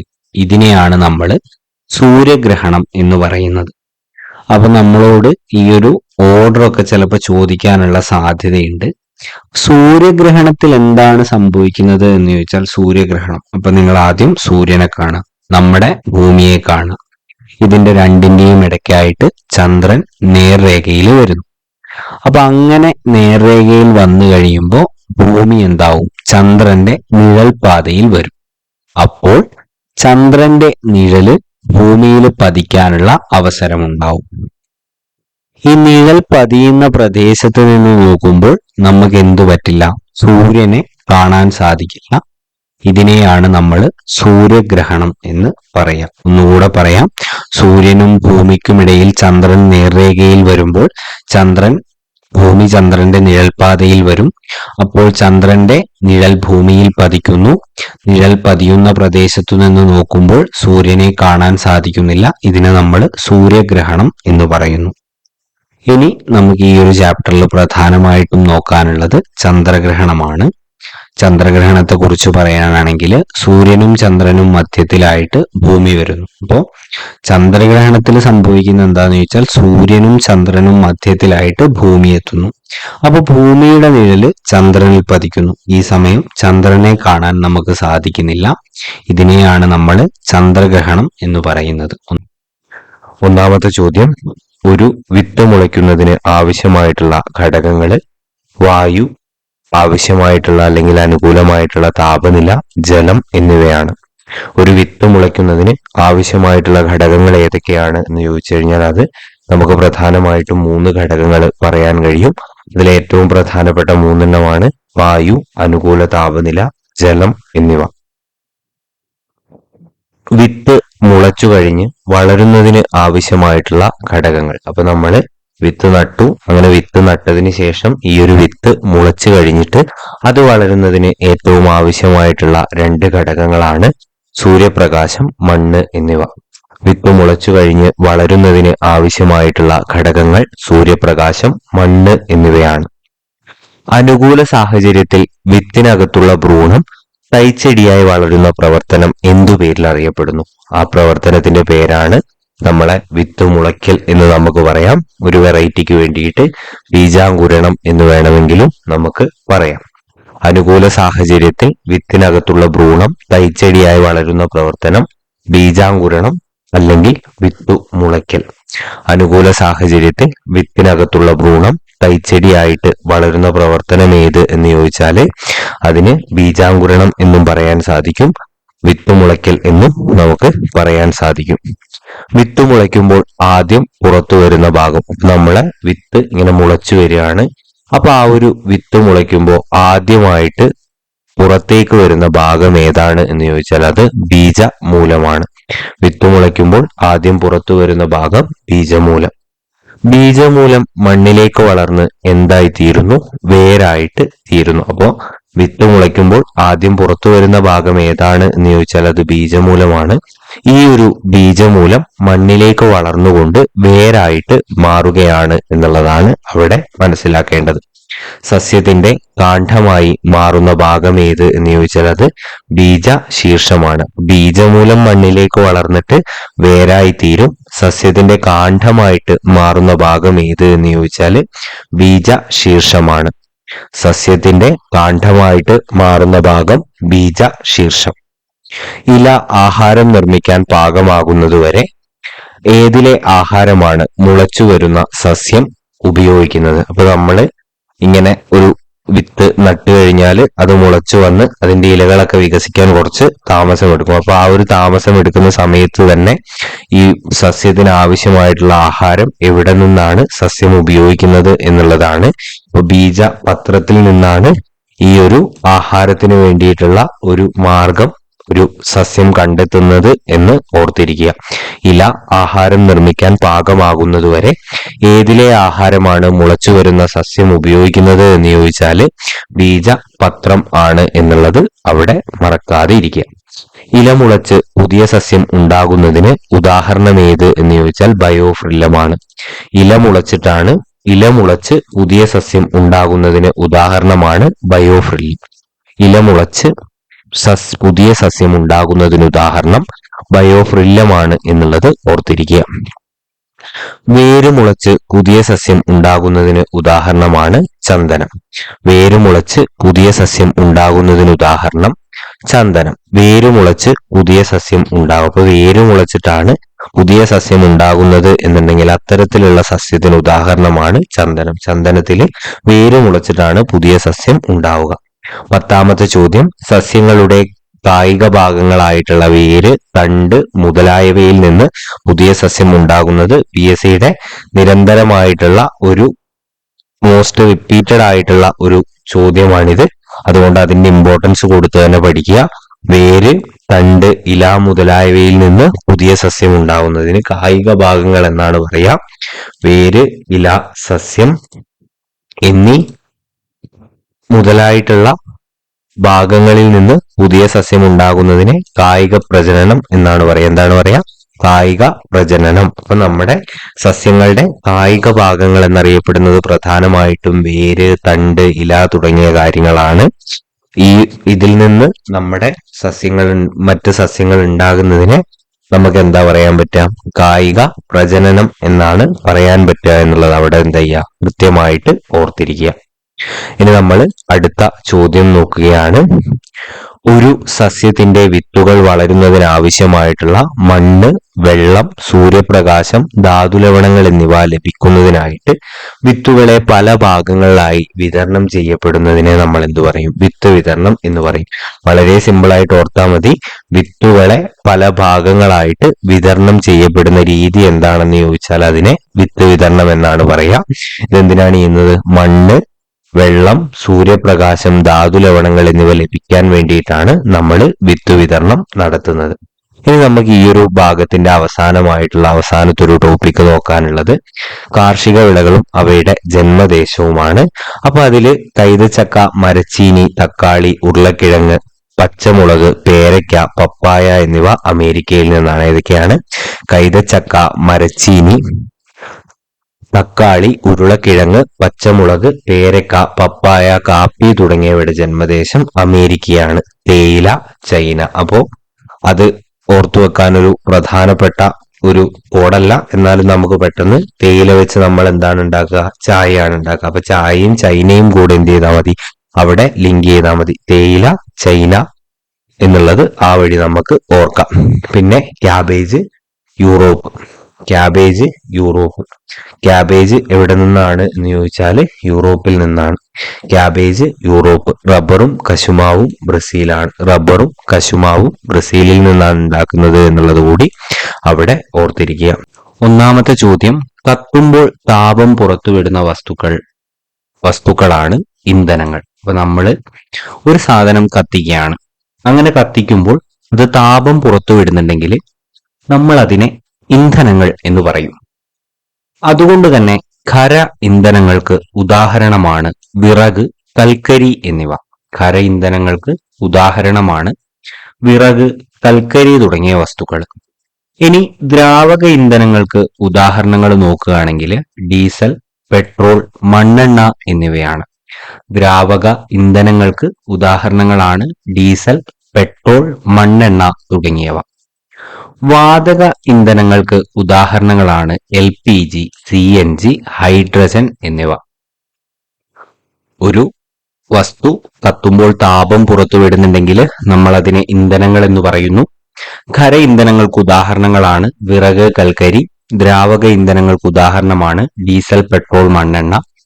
വാതക ഇന്ധനങ്ങൾക്ക് ഉദാഹരണമാണ് LPG, CNG, ഹൈഡ്രജൻ എന്നിവ. ഇന്ധനങ്ങളിൽ നിന്നും ഊർജം പുറത്തു വരുന്നത് എങ്ങനെ? ജ്വലനം വഴി. ജ്വലനം വഴിയാണ് ഇന്ധനങ്ങളിൽ നിന്നും ഊർജം പുറത്തേക്ക് വരുന്നത്. നമ്മുടെ ദൈനംദിന പ്രവർത്തനങ്ങൾക്കായുള്ള ഊർജം ലഭിക്കുന്നത് എവിടെ നിന്നാണ്? ആഹാരത്തിൽ നിന്നാണ്. നമുക്ക് നമ്മുടെ ദൈനംദിന പ്രവർത്തനങ്ങൾ നല്ല രീതിയിൽ നടന്നു പോകണമെങ്കിൽ നമുക്ക് ഊർജം ആവശ്യമാണ്. ഈ ഊർജം നമുക്ക് പ്രധാനമായിട്ടും ലഭിക്കുന്നത് ആഹാരത്തിൽ നിന്നാണ്. മനുഷ്യ ശരീരത്തിൽ ആഹാരം ഏതു വാതകവുമായിട്ട് പ്രവർത്തിച്ചാണ് ഊർജം ഉണ്ടാവുന്നത്? ഇപ്പൊ മനുഷ്യ ശരീരത്തിൽ നമ്മൾ കഴിക്കുന്നത് വഴി ആഹാരം മനുഷ്യ ശരീരത്തിൽ എത്തുന്നു. ഇത് ഏത് വാതകവുമായിട്ട് പ്രവർത്തിച്ചാണ് ഊർജം ഉണ്ടാക്കുന്നത് എന്നുള്ളതാണ് ചോദ്യം. അതിനുള്ള ഉത്തരം ഓക്സിജൻ ആണ്. അപ്പൊ നമ്മൾ കഴിക്കുന്ന ആഹാരം ഓക്സിജൻ എന്ന വാതകവുമായി പ്രവർത്തിച്ചിട്ടാണ് ഊർജം ഉണ്ടാവുന്നത് എന്നുള്ളത് തിരിച്ചറിയാം. വിമാനങ്ങളിൽ ഉപയോഗിക്കുന്ന ഇന്ധനം ഏവിയേഷൻ ഫ്യൂവൽ ആണ്. വിമാനങ്ങളിൽ ഉപയോഗിക്കുന്ന ഇന്ധനം ഏവിയേഷൻ ഫ്യൂവൽ. കത്താൻ സഹായിക്കുന്ന വാതകം നമ്മൾ കേട്ട് മടുത്തിട്ടുള്ള ചോദ്യമായിരിക്കും. കത്താൻ സഹായിക്കുന്ന വാതകം ഓക്സിജൻ. സ്വയം കത്തുന്ന വാതകമാണെങ്കിൽ അത് ഹൈഡ്രജൻ ആണ്. പെട്രോളിയത്തിൽ നിന്ന് ഡീസൽ, പെട്രോൾ എന്നിവ വേർതിരിക്കുന്ന കേന്ദ്രം അറിയപ്പെടുന്നത് പെട്രോളിയം റിഫൈനറി. അപ്പൊ പെട്രോളിയം റിഫൈനറികളിൽ നിന്നാണ് നമുക്ക് ലഭിക്കുന്ന ഈ പെട്രോളിയത്തിൽ നിന്ന് നമുക്ക് ഇന്ന് ഇന്ധനങ്ങളായിട്ട് ഉപയോഗിക്കുന്ന ഡീസൽ, പെട്രോൾ തുടങ്ങിയവ വേർതിരിക്കുന്നത്. ഇന്ധനങ്ങൾ ഉപയോഗിച്ച ശേഷം പുനഃസ്ഥാപിക്കാൻ കഴിയാത്ത ഊർജ സ്രോതസ്സുകളാണ് പാരമ്പര്യ ഊർജ സ്രോതസ്സുകൾ. PSC 1 മാർക്ക് ചോദ്യം. ഇന്ധനങ്ങൾ ഉപയോഗിച്ച ശേഷം എന്ത് ചെയ്യാൻ പറ്റില്ല? ഇവ പുനഃസ്ഥാപിക്കാൻ കഴിയില്ല. അത് ഉപയോഗിച്ചു കഴിഞ്ഞാൽ ഉപയോഗിച്ചു കഴിഞ്ഞു, അതിന് വേറെ ഓപ്ഷൻ ഒന്നുമില്ല. പിന്നെ അത് റീസൈക്കിൾ ചെയ്തെടുക്കാൻ ഒരു കാരണവശാലും നമുക്ക് എന്ത് ചെയ്യില്ല, പറ്റില്ല. പാരമ്പര്യ ഊർജ സ്രോതസ്സിന് ഉദാഹരണങ്ങളാണ് കൽക്കരി, പെട്രോൾ, ഡീസൽ, മണ്ണെണ്ണ, LPG തുടങ്ങിയവ. നമ്മൾ ഈ പറഞ്ഞ പാരമ്പര്യ ഊർജ സ്രോതസ്സുകളാണ് കൽക്കരി, മണ്ണെണ്ണ, LPG തുടങ്ങിയവ. ഇത് നമുക്ക് എന്ത് ചെയ്യാൻ പറ്റില്ല? ഒരു തവണ ഉപയോഗിച്ചു കഴിഞ്ഞാൽ പിന്നെ റീയൂസ് ചെയ്യാൻ പറ്റില്ല. കോടിക്കണക്കിന് വർഷങ്ങൾക്ക് മുമ്പ് പ്രകൃതി പ്രതിഭാസങ്ങൾ മൂലം മണ്ണിനടിയിൽ വളരെ ആഴത്തിൽ അകപ്പെട്ടുപോയ ജൈവാവശിഷ്ടങ്ങളിൽ നിന്നും ഉണ്ടാകുന്ന ഉൽപ്പന്നമാണ് പെട്രോളിയം. കോടിക്കണക്കിന് വർഷങ്ങൾക്ക് മുമ്പ് പ്രകൃതി പ്രതിഭാസങ്ങൾ മൂലം മണ്ണിനടിയിൽ വളരെ ആഴത്തിൽ അകപ്പെട്ടുപോയ, ഇവിടെ ശ്രദ്ധിക്കേണ്ട ഒരു കാര്യമുണ്ട്, വളരെ ആഴത്തിൽ അകപ്പെട്ടുപോയ ജൈവാവശിഷ്ടങ്ങൾ എന്നിവിടെ പറയുന്നുണ്ട്. അതിന്റെ ഇമ്പോർട്ടൻസ് അടുത്ത ചോദ്യം പറയുമ്പോൾ നിങ്ങൾക്ക് മനസ്സിലാവും. ജൈവാവശിഷ്ടങ്ങളിൽ നിന്നും ഉണ്ടായിട്ടുള്ള ഉൽപ്പന്നമാണ് പെട്രോളിയം. ഇനി അടുത്ത ചോദ്യം നോക്കുകയാണെങ്കിൽ, വർഷങ്ങൾക്ക് മുമ്പ് പ്രകൃതി പ്രതിഭാസങ്ങൾ മൂലം മണ്ണിനടിയിൽ വളരെ ആഴത്തിൽ അകപ്പെട്ടുപോയ സസ്യാവശിഷ്ടങ്ങളിൽ നിന്നും ഉണ്ടാകുന്ന ഉൽപ്പന്നമാണ് കൽക്കരി എന്ന് പറയുന്നത്. ഇപ്പൊ നിങ്ങൾക്ക് കാര്യം കത്തിയിട്ടുണ്ടാവും. എന്താണ് കൽക്കരി എന്ന് പറയുമ്പോൾ അവിടെ പറയുന്നത് സസ്യാവശിഷ്ടങ്ങൾ എന്നാണ്. എന്നാൽ നമ്മൾ പെട്രോളിയം എന്ന് പറയുമ്പോൾ അവിടെ പ്രധാനമായിട്ടും ജൈവാവശിഷ്ടങ്ങളാണ് നമ്മൾ പറയുന്നത് എന്നുള്ളത് കൃത്യമായിട്ട് മനസ്സിലാക്കുക. അപ്പൊ ജൈവാവശിഷ്ടങ്ങളാണെങ്കിൽ അത് പെട്രോളിയം, സസ്യാവശിഷ്ടങ്ങളാണെങ്കിൽ അത് കൽക്കരിയാണ് എന്നുള്ളത് കൃത്യമായിട്ട് അവിടെ മനസ്സിലാക്കി വെക്കണം. ഇനി നമുക്ക് 15ാമത്തെ ചോദ്യം നോക്കാം. പുനഃസ്ഥാപിക്കാൻ കഴിയാത്ത ഇന്ധനങ്ങൾ അറിയപ്പെടുന്നത് പാരമ്പര്യ ഇന്ധനങ്ങൾ. അത് അതേപോലെ തന്നെ ഓർത്തു വെച്ചാൽ മതി. പുനഃസ്ഥാപിക്കാൻ കഴിയാത്ത ഊർജ സ്രോതസ്സുകളെ നമ്മൾ പാരമ്പര്യ ഊർജ സ്രോതസ്സുകൾ എന്ന് പറയുന്നു. ഇനി പുനഃസ്ഥാപിക്കാൻ കഴിയാത്ത ഇന്ധനങ്ങളാണ്, ആ ഒരു ഊർജ സ്രോതസ്സിന് പകരം അവിടെ ഇന്ധനങ്ങളാണ് നിങ്ങളോട് ചോദ്യമായിട്ട് ചോദിച്ചതെങ്കിൽ അതിനെ പാരമ്പര്യ ഇന്ധനങ്ങൾ, ആ ഒരു ടേം അനുസരിച്ച് തന്നെ നമുക്ക് അത് എഴുതാവുന്നതേ ഉള്ളൂ. ഫോസിൽ ഇന്ധനങ്ങൾക്ക് ഉദാഹരണമാണ് പെട്രോളിയം, കൽക്കരി തുടങ്ങിയവ. ഫോസിൽ ഇന്ധനങ്ങൾക്ക് ഉദാഹരണമാണ് പെട്രോളിയം, കൽക്കരി. എത്ര ഉപയോഗിച്ചാലും തീർന്നു പോകാത്ത ഊർജ സ്രോതസ്സുകൾ അറിയപ്പെടുന്നത് പാരമ്പര്യേതര ഊർജ സ്രോതസ്സുകളാണ്. അപ്പോൾ തീർന്നു പോകുന്ന ഊർജ സ്രോതസ്സുകളെ നമ്മൾ പാരമ്പര്യ ഊർജ സ്രോതസ് എന്ന് പറയുന്നു. അപ്പൊ തീർന്നു പോകാത്ത ഊർജ സ്രോതസ് എന്ന് നമ്മൾ പറയുമ്പോൾ നേരെ അതിന്റെ ഉൾട്ടയായിട്ടായിരിക്കും, അല്ലെങ്കിൽ നേരെ അതിന്റെ ഓപ്പോസിറ്റ് ആയിട്ടായിരിക്കും വരിക. അപ്പോൾ പാരമ്പര്യത്തിന് പകരം പാരമ്പര്യേതര ഊർജ സ്രോതസ് എന്ന് നമുക്ക് അതിനെ പറയാം. പാരമ്പര്യേതര ഊർജ സ്രോതസ്സുകൾക്ക് ഉദാഹരണങ്ങളാണ് സൗരോർജം, കാറ്റ്, തിരമാല എന്നിവ. അപ്പൊ പാരമ്പര്യേതര ഊർജ സ്രോതസ്സുകൾക്ക് ഉദാഹരണമാണ് സൗരോർജം, കാറ്റ്, തിരമാല. ഇവ നമുക്ക് എത്ര ഉപയോഗിച്ചാലും കാറ്റ് പിന്നെയും വന്നുകൊണ്ടിരിക്കും, സൂര്യൻ പിന്നെയും ജ്വലിച്ചുകൊണ്ടിരിക്കും, തിരമാലകൾ പിന്നെയും വന്നുകൊണ്ടിരിക്കും. അപ്പോൾ നമുക്ക് റീയൂസ് ചെയ്യാൻ പറ്റുന്ന കാര്യങ്ങളാണ്. ഇനി സോളാർ സെല്ലിൽ നടക്കുന്ന ഊർജ പരിവർത്തനം, സോളാർ സെല്ലിന്റെ മാത്രമല്ല പലതരത്തിലുള്ള ഊർജ പരിവർത്തനങ്ങൾ PSCക്ക് ചോദിച്ചു കണ്ടിട്ടുണ്ട്. ഈ ഒരു സോളാർ സെല്ലിലാവുമ്പോൾ അവിടെ നടക്കുന്നത്, നമ്മൾ സൗരോർജമാണ് സോളാർ സെല്ലിലേക്ക് വരുന്നത്, അതെന്തായി മാറുന്നു? വൈദ്യുതോർജമായിട്ട് മാറുകയാണ് ചെയ്യുന്നത്. സോളാർ സെല്ലിന്റെ നിരകൾ അറിയപ്പെടുന്നത് സൗരോർജ പാനലുകൾ എന്നാണ്. സോളാർ സെല്ലിന്റെ നിരകളായിട്ട് അങ്ങനെ സോളാർ സെല്ല് വെച്ചിരിക്കുന്നതിന് നമ്മൾ എന്തു പറയും? സൗരോർജ പാനലുകൾ എന്നാണ് പറയാം. സോളാർ സെൽ നിർമ്മിക്കാൻ ഉപയോഗിക്കുന്ന ഉപലോഹം ഏതാണ് എന്ന് ചോദിച്ചാൽ സിലിക്കൺ. PSC ഒരു മാർക്ക് ചോദ്യമാണ്. സോളാർ സെൽ നിർമ്മിക്കാൻ ഉപയോഗിക്കുന്ന ഉപലോഹം ഏതാണ് എന്ന് ചോദിച്ചാൽ അത് സിലിക്കൺ ആണ് എന്നുള്ളത് മറക്കാതിരിക്കുക. സൗരോർജം ഉപയോഗിച്ച് പ്രവർത്തിക്കുന്ന ചില ഉപകരണങ്ങൾ, അതിന്റെ കൂടെ സോളാർ ചേർത്താൽ മതി, നിങ്ങൾക്ക് അപ്പോൾ പെട്ടെന്ന് കിട്ടും. Solar heater, solar cooker, solar തെരുവിളക്ക്, സോളാർ കാൽക്കുലേറ്റർ ഒക്കെ ഈ ഒരു സൗരോർജം ഉപയോഗിച്ച് പ്രവർത്തിക്കുന്ന ചില ഉപകരണങ്ങളാണ്. അപ്പൊ കുക്കർ നമ്മൾ ഉപയോഗിക്കുന്നു, അപ്പൊ അതിന്റെ കൂടെ സോളാർ ചേർത്തിട്ടുണ്ടെങ്കിൽ നിങ്ങൾ മനസ്സിലാക്കുക അത് സൗരോർജം ഉപയോഗിച്ച് പ്രവർത്തിക്കുന്ന ഒരു ഉപകരണമായിരിക്കും എന്നുള്ളത് അവിടെ തിരിച്ചറിഞ്ഞു വെക്കുക. Filament bulb, LED bulb, CFL എന്നിവയെ ഊർജ ലാഭത്തിന്റെ അടിസ്ഥാനത്തിൽ ക്രമീകരിക്കുക. അപ്പൊ അത് ഒന്നുമില്ല, ഇപ്പൊ ഫിലമെന്റ് ബൾബിനാണോ കൂടുതൽ ഊർജം ലാഭിക്കാൻ പറ്റുക, LED-ക്കാണോ CFL-നാണോ എന്നുള്ളതാണ്. അതിൽ ഏറ്റവും കൂടുതൽ ഊർജം സംരക്ഷിക്കാൻ കഴിയുന്നത് LED-ക്കാണ്. അത് കഴിഞ്ഞ് CFL, ഏറ്റവും അവസാനം ഏറ്റവും കൂടുതൽ വൈദ്യുതി ഉപയോഗിക്കുന്നത് നമ്മുടെ ഫിലമെന്റ് ലാബുകളാണ്. അപ്പൊ എല്ലാവരുടെ വീട്ടിലും എന്ത് ചെയ്യുക? LED ബൾബുകൾ ഉപയോഗിക്കുക. LED ബൾബുകൾ ഉപയോഗിക്കുന്നത് പ്രോത്സാഹിപ്പിക്കാൻ ഒരു പൗരൻ എന്ന നിലയിൽ നമ്മൾ എല്ലാവരും ശ്രദ്ധിക്കുക. വിറക് ഏത് ഊർജ സ്രോതസ്സിന് ഉദാഹരണമാണ്? പാരമ്പര്യ ഊർജ സ്രോതസ്. കാര്യം എന്താ പറഞ്ഞാൽ വിറക് നമ്മൾ കത്തിച്ചു കഴിഞ്ഞാൽ അത് മുഴുവനായിട്ട് പിന്നെ എന്ത് ചെയ്യും? നമുക്കത് റീയൂസ് ചെയ്യാനാവാത്ത വിധം കരിയായിട്ട് പോകുന്നതായിരിക്കും. അതുകൊണ്ടൊരു പാരമ്പര്യ ഊർജ സ്രോതസ്സാണ് വിറക് എന്നുള്ളത്. ഇനി അടുത്ത ചോദ്യം, ദേശീയ ഊർജ സംരക്ഷണ ദിനം എന്നാണ്. ഡിസംബർ 14-നാണ് ദേശീയ ഊർജ സംരക്ഷണ ദിനം. ദേശീയ ഊർജ സംരക്ഷണ ദിനം എന്ന് ചോദിച്ചു കഴിഞ്ഞാൽ അത് ഡിസംബർ 14 എന്നുള്ളത് അവിടെ ഓർത്തിരിക്കുക. എല്ലാ ഊർജത്തിന്റെയും ഉറവിടം എന്നറിയപ്പെടുന്നത് സൂര്യനാണ്. എല്ലാ ഊർജത്തിന്റെയും ഉറവിടം എന്നറിയപ്പെടുന്നത് സൂര്യൻ. കോഴിമുട്ട വിരിയാൻ ഉപയോഗിക്കുന്ന ഉപകരണമാണ് ഇൻക്യുബേറ്റർ. കോഴിമുട്ട വിരിയാൻ ഉപയോഗിക്കുന്ന ഉപകരണം ഇൻക്യുബേറ്റർ ആണ്. ചില ചോദ്യങ്ങളും ഉത്തരങ്ങളുമാണ്.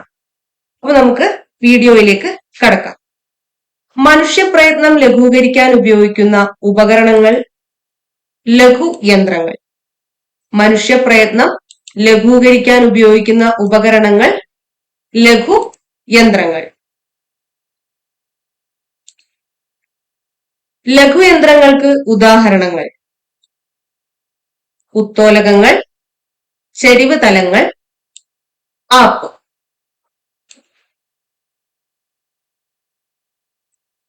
കപ്പി, സ്ക്രൂ എന്നിവയാണ്. ഒരു നിശ്ചിത ബിന്ദുവിനെ ആധാരമാക്കി ചലിക്കുന്ന ദൃഢദണ്ഡുകളാണ് ഉത്തോലകങ്ങൾ. ഉത്തോലകം ചലിക്കാൻ ആധാരമാക്കുന്ന ബിന്ദുവിനെ വിളിക്കുന്നത് ധാരം എന്നാണ്. ഉത്തോലകത്തിന് മേൽ നാം പ്രയോഗിക്കുന്ന ബലം അറിയപ്പെടുന്നത് യത്നം. ഉത്തോലകം ഉപയോഗിച്ച് കീഴ്പ്പെടുത്തുന്ന ബലം അല്ലെങ്കിൽ യത്നം ഉപയോഗിച്ച് നേരിടുന്ന പ്രതിരോധം അറിയപ്പെടുന്നത് രോധം. ധാരം, യത്നത്തിനും രോധത്തിനും ഇടയിൽ വരുന്ന ഉത്തോലകമാണ് ഒന്നാം വർഗ ഉത്തോലകം. ഒന്നാം വർഗ ഉത്തോലകത്തിന് ഉദാഹരണങ്ങൾ കപ്പി, നെയിൽ പുള്ളർ, പ്ലേയേഴ്സ്, കത്രിക, ത്രാസ്, സീസോ.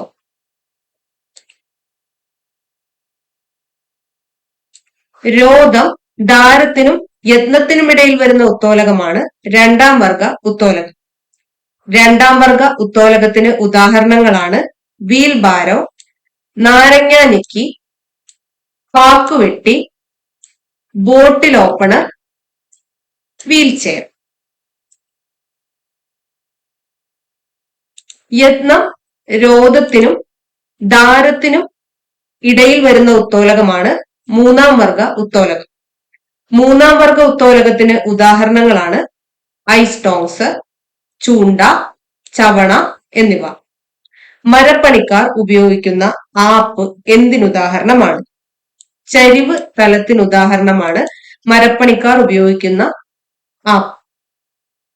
അപ്പൊ ഇത് ഒന്നാമത്തെ ചോദ്യം, മനുഷ്യന് കണ്ണ്, ചെവി, മൂക്ക്, നാക്ക്, ത്വക്ക് എന്നിങ്ങനെ 5 ഇന്ദ്രിയങ്ങളാണുള്ളത്. നമ്മൾ പഞ്ചേന്ദ്രിയങ്ങൾ എന്ന് പറയാറുണ്ട്.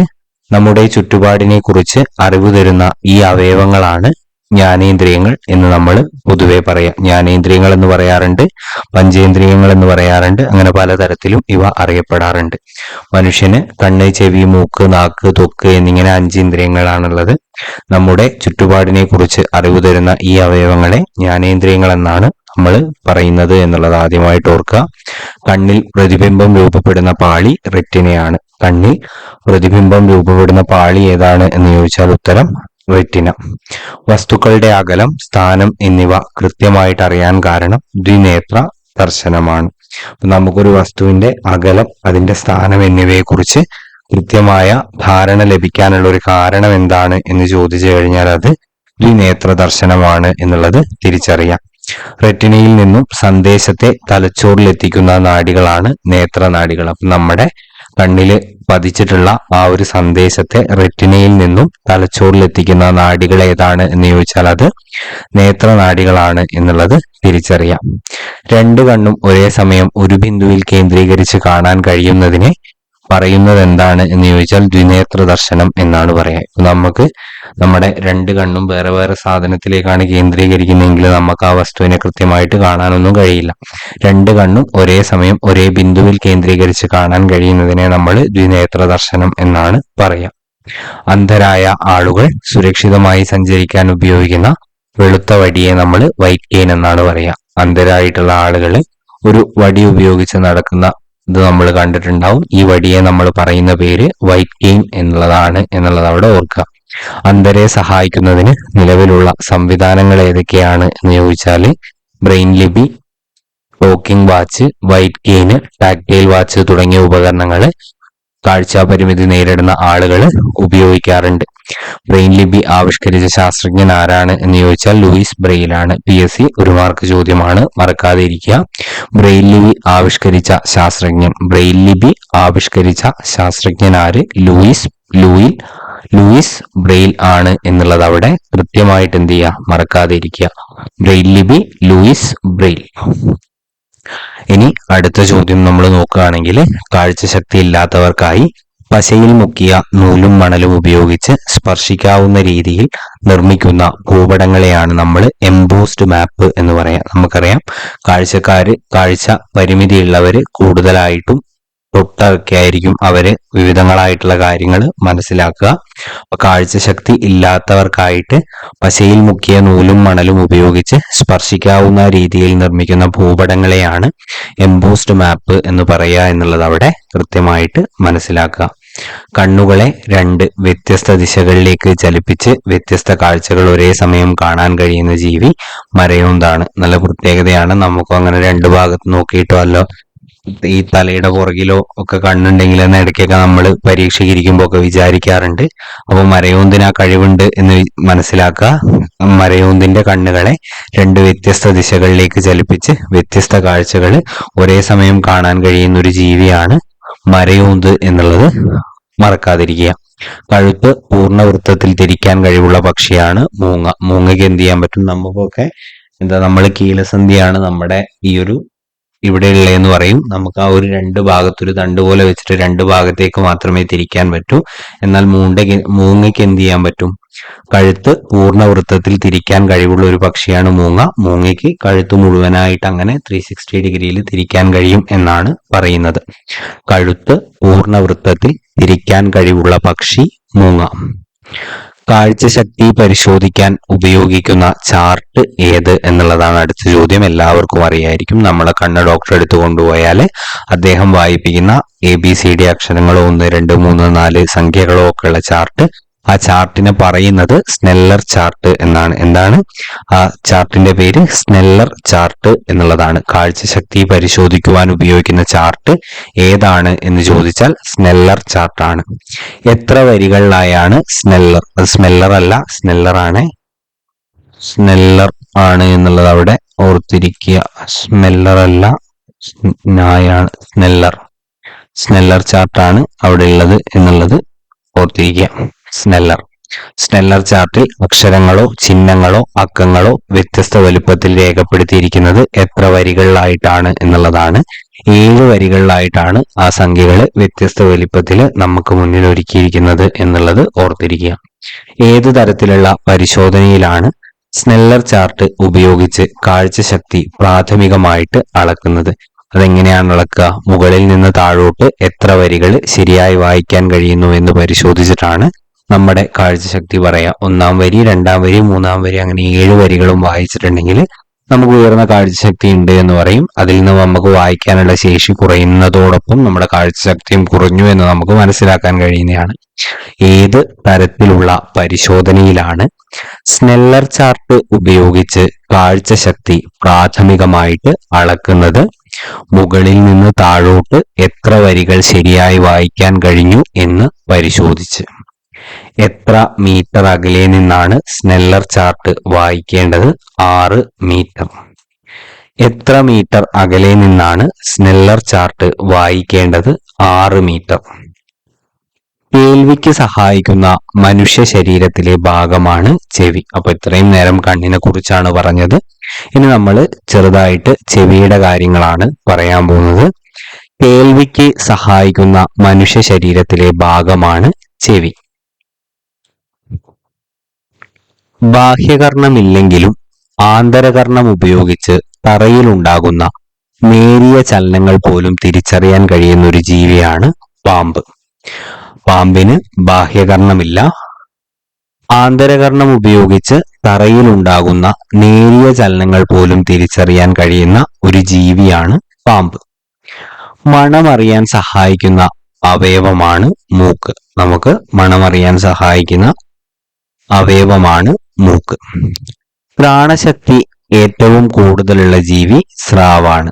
ഘ്രാണശക്തി ഏറ്റവും കൂടുതലുള്ള ജീവി സ്രാവ്. പാമ്പുകൾ ഇടയ്ക്കിടെ നാവ് പുറത്തേക്കിടുന്നത്. പാമ്പ് ഇടയ്ക്കിടെ നാവ് പുറത്തേക്കിടുന്നത് എന്തിന്? പാമ്പുകൾ ഇടയ്ക്കിടയ്ക്ക് നാവ് പുറത്തിടുന്നതായിട്ട് നമുക്ക് കാണാൻ കഴിയും. അത് ഗന്ധം തിരിച്ചറിയാൻ വേണ്ടിയിട്ടാണ്. പാമ്പുകൾ ഇടയ്ക്കിടെ നാവ് പുറത്തേക്കിടുന്നത് എന്തിന് എന്ന് ചോദിച്ചു കഴിഞ്ഞാൽ ഗന്ധം തിരിച്ചറിയാൻ. നായകൾ അവ സഞ്ചരിക്കുന്ന വഴിയിൽ ഇടയ്ക്കിടെ മൂത്രമൊഴിക്കുന്നത് എന്തിനു വേണ്ടിയിട്ടാണ്? തിരിച്ചു വരാനുള്ള വഴി മണത്തറിയാൻ വേണ്ടിയിട്ട്. നായകൾ അവ സഞ്ചരിക്കുന്ന വഴിയിൽ ഇടയ്ക്കിടെ മൂത്രമൊഴിക്കുന്നത് എന്തിനു വേണ്ടിയിട്ടാണ്? തിരിച്ചു വരാനുള്ള വഴി മണത്തറിയാൻ. മധുരത്തിന് കാരണമാകുന്ന സ്വാദുമുകുളങ്ങൾ കാണപ്പെടുന്നത് ഏതു ഭാഗത്താണ്? നമുക്ക് മധുരം എന്ന അനുഭവം അനുഭവപ്പെടാൻ വേണ്ടിയിട്ടുള്ള സ്വാദുമുകുളങ്ങൾ കാണപ്പെടുന്നത് നമ്മുടെ നാവിന്റെ ഏതു ഭാഗത്താണ്? മുൻഭാഗത്താണ്. രുചി അറിയാനുള്ള ഒരവയവമാണ് നമ്മുടെ നാക്ക്. നമ്മൾ നാവിൽ വെച്ചിട്ടാണ് ഏത് രുചിയാണ് എന്ന് നിർണയിക്കുന്നത്. ആഹാരത്തിലെ ഉപ്പ്, പുളി, മധുരം, കയ്പ് എന്നിവ അറിയുന്നത് നാവിന്റെ ഏതു ഭാഗത്തിന്റെ സഹായത്താലാണ്? രസമുകുളങ്ങൾ. അപ്പൊ നാവിന്റെ ഒരു ഭാഗമാണ് ഈ രസമുകുളങ്ങൾ എന്ന് പറയുന്നത്. ഇതാണ് ആഹാരത്തിലെ ഉപ്പ്, പുളി, മധുരം, കയ്പ് എന്നിവ അറിയുന്നതിന് നാവിനെ സഹായിക്കുന്നത് എന്ന് തിരിച്ചറിയാം. കയ്പിന് കാരണമാകുന്ന സ്വാദുമുകുളങ്ങൾ കാണപ്പെടുന്നത് നാവിന്റെ ഏതു ഭാഗത്താണ്? ഉൾവശം. കയ്പിന് കാരണമാകുന്ന സ്വാദുമുകുളങ്ങൾ കാണപ്പെടുന്നത് നാവിന്റെ ഏതു ഭാഗത്താണ്? ഉൾവശത്താണ്. കയ്പിന് കാരണമാകുന്ന സ്വാദുമുകുളങ്ങൾ കാണപ്പെടുന്നത് നാവിന്റെ ഏതു ഭാഗത്താണ്? ഉൾവശത്താണ്. പുളിക്ക് കാരണമാകുന്ന സ്വാദുമുകുളങ്ങൾ കാണപ്പെടുന്നത് നാവിന്റെ ഏതു ഭാഗത്താണ്? ഇരുവശത്തും. പുളിക്ക് കാരണമാകുന്ന സ്വാദുമുകുളങ്ങൾ കാണപ്പെടുന്നത് നാവിന്റെ ഏതു ഭാഗത്താണ്? ഇരുവശത്തും. ഇരുവശത്തും പുളിക്ക് കാരണമാകുന്ന സ്വാദുമുകുളങ്ങൾ നാവിലുണ്ട്. സ്പർശനം തിരിച്ചറിയാൻ സഹായിക്കുന്ന അവയവമാണ് ത്വക്ക്. ഒരാൾ തൊട്ടു എന്ന് നമ്മൾ ത്വക്കിലൂടെയാണ് തിരിച്ചറിയാം. സ്പർശന ശക്തി ശരീരത്തിന്റെ എല്ലാ ഭാഗത്തും ഒരുപോലെയല്ല. ഏതൊക്കെ ഭാഗങ്ങൾക്കാണ് അധികം സ്പർശന ശേഷിയുള്ളത്? അപ്പം സ്പർശന ശക്തി എന്നുള്ളത് നമ്മുടെ ശരീരത്തിൽ എല്ലാ ഭാഗത്തും ഒരുപോലെയല്ല, ഓരോ ഭാഗത്തും വ്യത്യസ്തമാണ്. അപ്പൊ അധികം സ്പർശന ശേഷിയുള്ള 3 ഭാഗങ്ങളാണ് വിരൽത്തുമ്പുകൾ, കവിളുകൾ, ചുണ്ടുകൾ എന്നിവ എന്നുള്ളത് അവിടെ ഓർത്തിരിക്കുക. സൂക്ഷ്മജീവികൾക്ക് ഉദാഹരണം നമുക്കറിയാം. നമ്മുടെ ചുറ്റും ഒരുപാട് സൂക്ഷ്മജീവികളുണ്ട്. പ്രധാനപ്പെട്ട സൂക്ഷ്മജീവികളായിട്ട് നമ്മൾ പറയാറുള്ളത് വൈറസ്, ഫംഗസ്, ബാക്ടീരിയ തുടങ്ങിയ കാര്യങ്ങളൊക്കെയാണ്. ഒരാളിൽ നിന്ന് മറ്റൊരാളിലേക്ക് പകരുന്ന രോഗങ്ങളാണ് പകർച്ചവ്യാധികൾ. നമുക്കറിയാം, കോവിഡ്, നിപ്പയൊക്കെ വന്നതിന് ശേഷം ഈ ഒരു പകർച്ചവ്യാധികളെ കുറിച്ചൊക്കെ നമ്മൾ ഒരുപാട് സംസാരിക്കാറുണ്ട്. ഒരാളിൽ നിന്ന് മറ്റൊരാളിലേക്ക് ആ ഒരു രോഗം പകരുന്നുണ്ടെങ്കിൽ നമ്മൾ അതിനെ എന്തു പറയും? അതൊരു പകർച്ചവ്യാധിയാണ് എന്ന് നമ്മൾ പറയും. പകർച്ചവ്യാധികൾക്ക് ഉദാഹരണങ്ങള് ജലദോഷം, ടൈഫോയിഡ്, കോളറയൊക്കെ പകർച്ചവ്യാധികൾക്ക് ഉദാഹരണമാണ്. മറ്റനേകം ഇത്തരത്തിലുള്ള ഉദാഹരണങ്ങൾ നിങ്ങൾക്ക് കൂട്ടിച്ചേർക്കാൻ കൂടി കഴിയും. രോഗങ്ങളെ പ്രതിരോധിക്കുവാൻ ശരീരത്തിന് കൃത്രിമമായി കഴിവ് നേടിക്കൊടുക്കുന്ന സർവ്വസാധാരണമായിട്ടുള്ള രീതിയെ നമ്മൾ എന്ത് പറയുന്നു? പ്രതിരോധ കുത്തിവെപ്പുകൾ എന്ന് പറയുന്നു. ഇപ്പം കോവിഡൊക്കെ വന്നപ്പോൾ നമ്മൾ അതിനെതിരെ വാക്സിൻ എടുത്തിരുന്നു. അല്ലാതെ തന്നെ കുഞ്ഞുങ്ങൾക്കൊക്കെ നമുക്ക് കൃത്രിമമായിട്ട് അവർക്ക് വിവിധ രോഗങ്ങളെ പ്രതിരോധിക്കാനുള്ള കഴിവ് ശരീരത്തിന് നേടിക്കൊടുക്കുന്നതിനായിട്ട് ഈ പ്രതിരോധ കുത്തിവെപ്പുകൾ എടുക്കാറുണ്ട്. കൊതുക് മുട്ടയിടാൻ സാധ്യതയുള്ള ചിരട്ട, കളിപ്പാട്ടങ്ങൾ, പ്ലാസ്റ്റിക് പാത്രങ്ങൾ, മുട്ടത്തോട്, ടെറസ് തുടങ്ങിയ സ്ഥലങ്ങളിൽ കെട്ടിക്കിടക്കുന്ന ജലം ആഴ്ചയിലൊരിക്കൽ ഒഴിവാക്കുന്നതിന് നമ്മൾ എന്തു പറയും? ഡ്രൈ ഡേ ആചരണം എന്ന് പറയും. ഇപ്പൊ കൊതുക് മുട്ടയിടാൻ സാധ്യതയുള്ള സ്ഥലങ്ങളാണ് ഈ ചിരട്ട, കളിപ്പാട്ടങ്ങൾ, പ്ലാസ്റ്റിക് പാത്രങ്ങൾ, മുട്ടത്തോട്, ടെറസ് തുടങ്ങിയ സ്ഥലങ്ങളൊക്കെ. ഇവിടെയൊക്കെയുള്ള സ്ഥലങ്ങളിൽ നമ്മൾ ആഴ്ചയിൽ ഒരു ദിവസം അവിടെ കെട്ടിക്കിടക്കുന്ന ജലം ഒഴിവാക്കുന്ന ഒരു പ്രക്രിയ ചെയ്യും. ഇതിനെ നമ്മൾ എന്തു പറയും? ഡ്രൈ ഡേ ആചരണം എന്നാണ് നമ്മൾ പറയുക. കൊതുകിന്റെ മുട്ട വിരിയുന്നത് എത്ര ദിവസം കൊണ്ടാണ്? 8 ദിവസം കൊണ്ടാണ് കൊതുകിന്റെ മുട്ട വിരിയുക. ഒരു കൊതുകിന്റെ മുട്ട വിരിയാൻ എടുക്കുന്ന സമയം എത്രയാണ് എന്ന് പരീക്ഷയ്ക്ക് ചോദിച്ചു കഴിഞ്ഞാൽ നമുക്കതിന് കൃത്യമായിട്ട് ഉത്തരം പറയാൻ കഴിയണം. എത്രയാണ്? 8 ദിവസമാണ് കൊതുകിന്റെ മുട്ട വിരിയുന്നതിന് എടുക്കുന്നത്. കപ്പലുകളിൽ നിന്നുണ്ടാകുന്ന എണ്ണച്ചോർച്ച തടയാനായി ഉപയോഗപ്പെടുത്തുന്ന ബാക്ടീരിയയാണ് സൂപ്പർ ബഗ്. ഈ ഒരു സൂപ്പർ ബഗ് എന്നുള്ളത് ഒരു ബാക്ടീരിയ ആണ്. ഈ ഒരു ബാക്ടീരിയ എന്തിനാണ് സഹായിക്കുന്നത് എന്ന് ചോദിച്ചാല് കപ്പലുകളിൽ നിന്ന് എണ്ണച്ചോർച്ച ഉണ്ടാവും. അപ്പൊ ഈ എണ്ണച്ചോർച്ച തടയാനായിട്ട് നമ്മൾ ഉപയോഗിക്കുന്ന ഒരു ബാക്ടീരിയ ആണ് സൂപ്പർ ബഗ് എന്നുള്ളത് എന്നവിടെ കൃത്യമായിട്ട് ഓർത്തിരിക്കുക. ജനിതക എഞ്ചിനീയറിംഗിലൂടെ സൂപ്പർബഗ് ബാക്ടീരിയകളെ വികസിപ്പിച്ചെടുത്ത ഇന്ത്യൻ വംശജനായ ശാസ്ത്രജ്ഞൻ ആനന്ദ് മോഹൻ ചക്രവർത്തിയാണ്. PSC 1 മാർക്ക് ചോദ്യമാണ്. ജനിതക എഞ്ചിനീയറിംഗിലൂടെ സൂപ്പർബഗ് ബാക്ടീരിയകളെ വികസിപ്പിച്ചെടുത്തിട്ടുള്ള ഇന്ത്യൻ വംശജനായിട്ടുള്ള ശാസ്ത്രജ്ഞനാണ് ആനന്ദ് മോഹൻ ചക്രവർത്തി എന്നുള്ളത് അവിടെ ഓർത്തിരിക്കുക.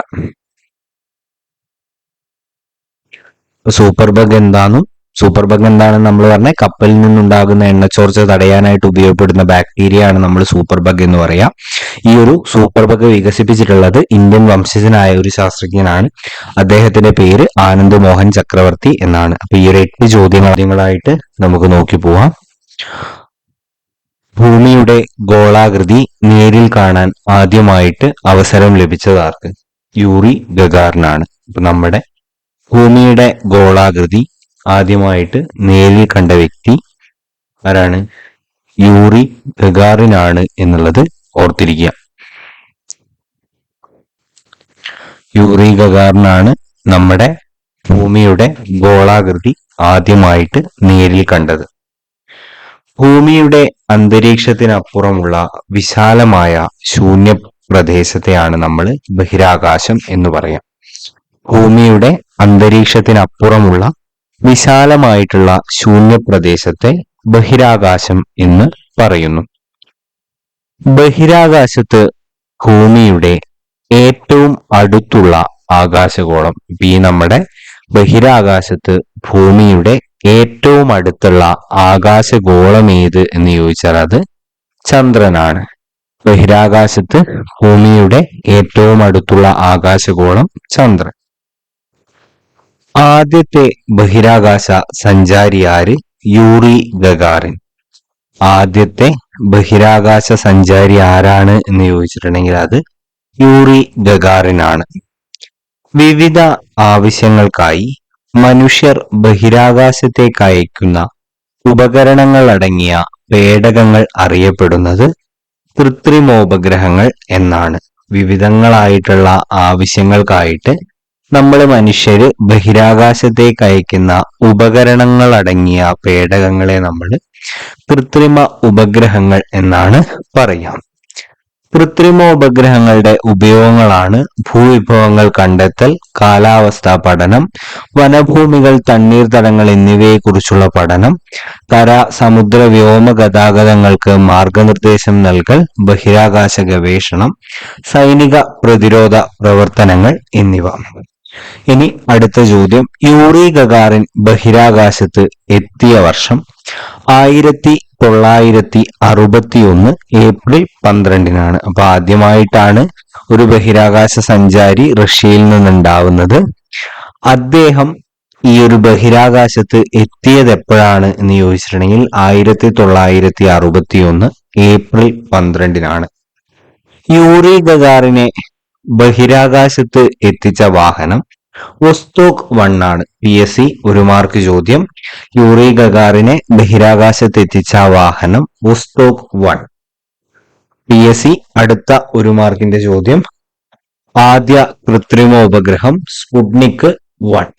ആദ്യത്തെ കൃത്രിമോപഗ്രഹം സ്പുട്നിക് 1. സോവിയറ്റ് യൂണിയൻ സ്പുട്നിക് 1 വിക്ഷേപിച്ചതെന്ന് അടുത്ത PSCയുടെ 1 മാർക്ക് ചോദ്യം. 1957 ഒക്ടോബർ 4. സോവിയറ്റ് യൂണിയൻ സ്പുട്നിക് 1 വിക്ഷേപിച്ചതെന്ന് 1957 ഒക്ടോബർ 4-നാണ്. അന്താരാഷ്ട്ര തലത്തിൽ ബഹിരാകാശ വാരമായി ആചരിക്കുന്നത് ഒക്ടോബർ 4 ടു ഒക്ടോബർ 10 അന്താരാഷ്ട്ര ബഹിരാകാശ സമാധാന ഉടമ്പടി ഒപ്പുവെച്ചത് 1959 ഒക്ടോബർ 10-നാണ്.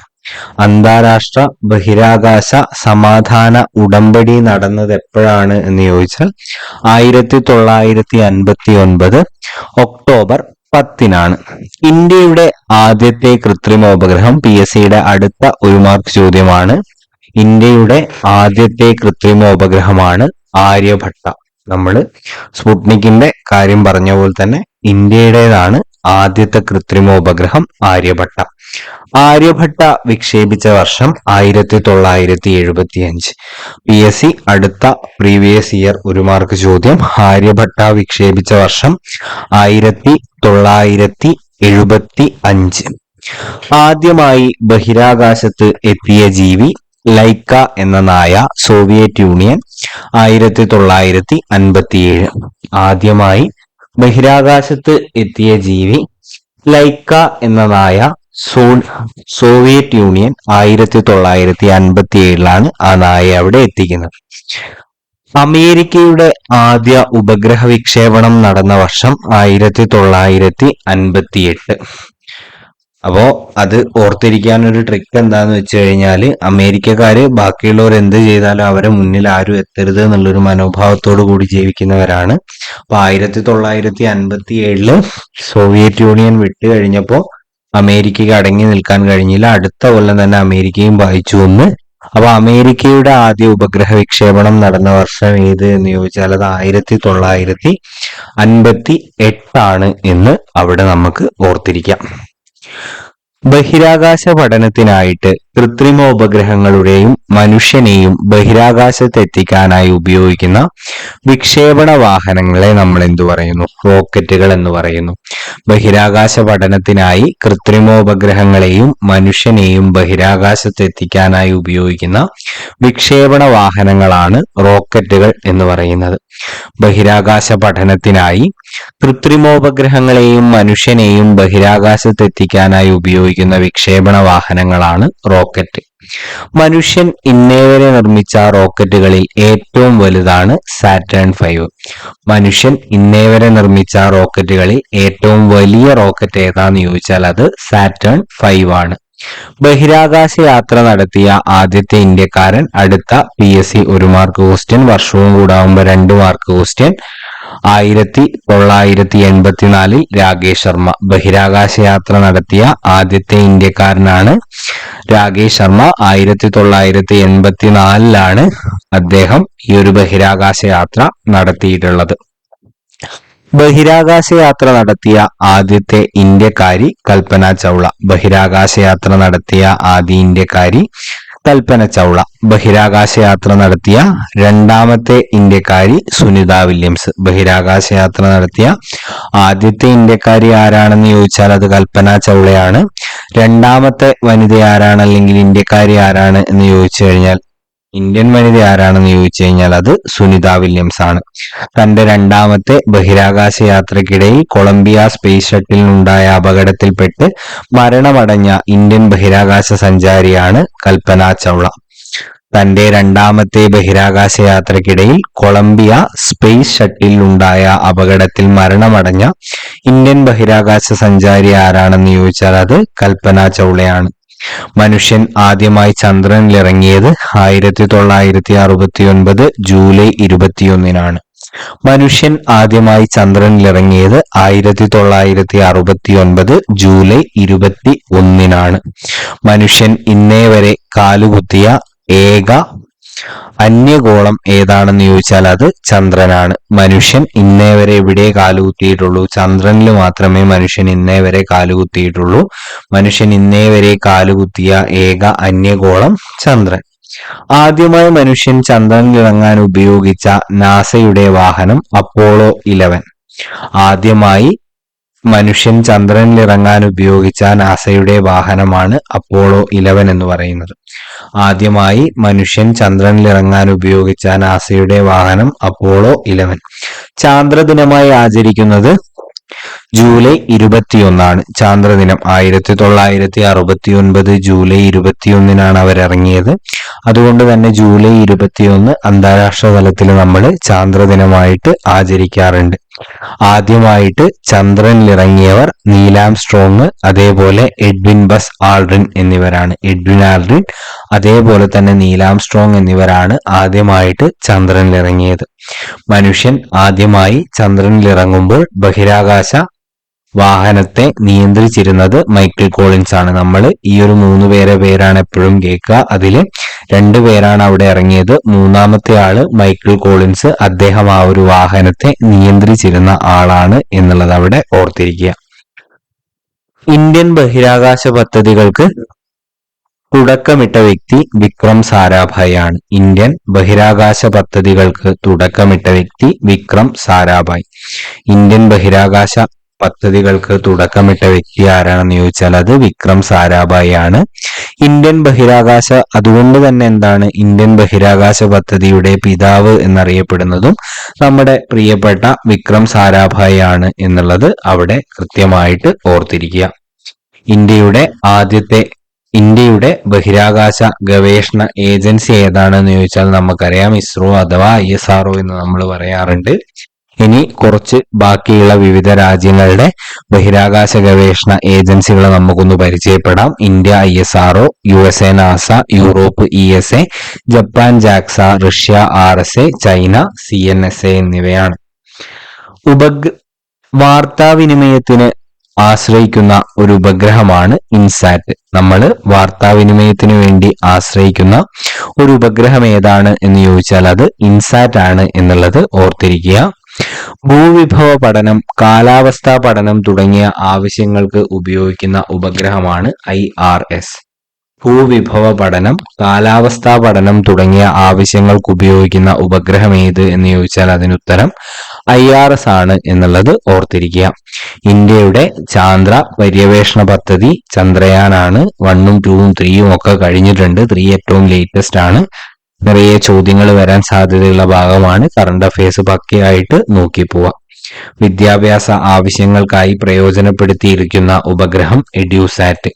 വിദ്യാഭ്യാസ ആവശ്യങ്ങൾക്കായി പ്രയോജനപ്പെടുത്തിയിരിക്കുന്ന ഉപഗ്രഹത്തെയാണ് എഡ്യൂസാറ്റ് എന്ന് നമ്മൾ പറയുന്നത്. ഇന്ത്യയുടെ പ്രഥമ ചാന്ദ്രദൗത്യമാണ് ചന്ദ്രയാൻ 1. ഇന്ത്യയുടെ പ്രഥമ ചാന്ദ്രദൗത്യം ചന്ദ്രയാൻ 1 ആണ്. ചന്ദ്രയാൻ 1 വിക്ഷേപിക്കപ്പെട്ടത് 2008 ഒക്ടോബർ 22-നാണ്. ചന്ദ്രയാൻ 1 വിക്ഷേപിക്കപ്പെട്ടത് 2008 ഒക്ടോബർ 22-നാണ് എന്നുള്ളത് ഓർക്കുക. ചന്ദ്രനിലെ ജലസാന്നിധ്യം കണ്ടെത്തിയിട്ടുള്ളത് നമ്മുടെ ചന്ദ്രയാൻ 1 ആണ് എന്നുള്ള കാര്യം കൂടി ഓർക്കുക. ഇന്ത്യൻ ബഹിരാകാശ വകുപ്പിന്റെ ആദ്യത്തെ ചൊവ്വാ ദൗത്യം മംഗൾയാൻ ആണ്. സൗരദൗത്യം ആദിത്യയാണ്. പിന്നെ ഏതാണ് ചന്ദ്രദൗത്യം എന്ന് പറയുന്നത് ചാന്ദ്രയാൻ ആണ്. ഇന്ത്യയുടെ ആദ്യത്തെ സൗരദൗത്യം ആദിത്യ എന്നുകൂടി പറഞ്ഞു. അന്യദേശങ്ങളിൽ നിന്നും അനുകൂല സാഹചര്യങ്ങൾ തേടി മറ്റ് ദേശങ്ങളിലേക്ക് ചേക്കേറുന്ന പക്ഷികൾ പറയുമ്പോൾ തന്നെ നിങ്ങൾക്ക് ഉത്തരം കിട്ടുന്നതാണ് ദേശാടന പക്ഷികൾ. അന്യദേശങ്ങളിൽ നിന്ന് അനുകൂല സാഹചര്യങ്ങൾ തേടി മറ്റ് ദേശങ്ങളിലേക്ക് ചേക്കേറുന്ന പക്ഷികളെ നമ്മൾ ദേശാടന പക്ഷികൾ എന്നാണ് പറയാം. നമ്മുടെ പ്രദേശത്ത് കണ്ടുവരുന്ന ദേശാടന പക്ഷികൾക്ക് ഉദാഹരണം എരണ്ടകൾ, നാഗമോഹൻ, മണൽക്കോഴി. അപ്പൊ നമ്മൾ കേരളത്തിൽ നോക്കുകയാണെങ്കിൽ ഈ കേരളത്തിൽ കണ്ടുവരുന്ന പ്രധാനപ്പെട്ട ദേശാടന പക്ഷികൾ ഏതൊക്കെയാണ് എന്ന് ചോദിച്ചിട്ടുണ്ടെങ്കിൽ അത് എരണ്ടകള്, നാഗമോഹൻ, മണൽക്കോഴി തുടങ്ങിയവയാണ്. കേരളത്തിൽ ദേശാടന പക്ഷികൾ ധാരാളമായി കണ്ടുവരുന്ന പ്രദേശമാണ് കടലുണ്ടി, കുമരകം, തട്ടേക്കാട് മുതലായ സ്ഥലങ്ങൾ. ഇപ്പൊ കേരളത്തില് നമ്മൾ ദേശാടന പക്ഷികളെ നോക്കുകയാണെങ്കിൽ അത് ധാരാളമായി കണ്ടുവരുന്ന പ്രധാനപ്പെട്ട സ്ഥലങ്ങളാണ് കടലുണ്ടി, കുമരകം, തട്ടേക്കാട് എന്നിവ.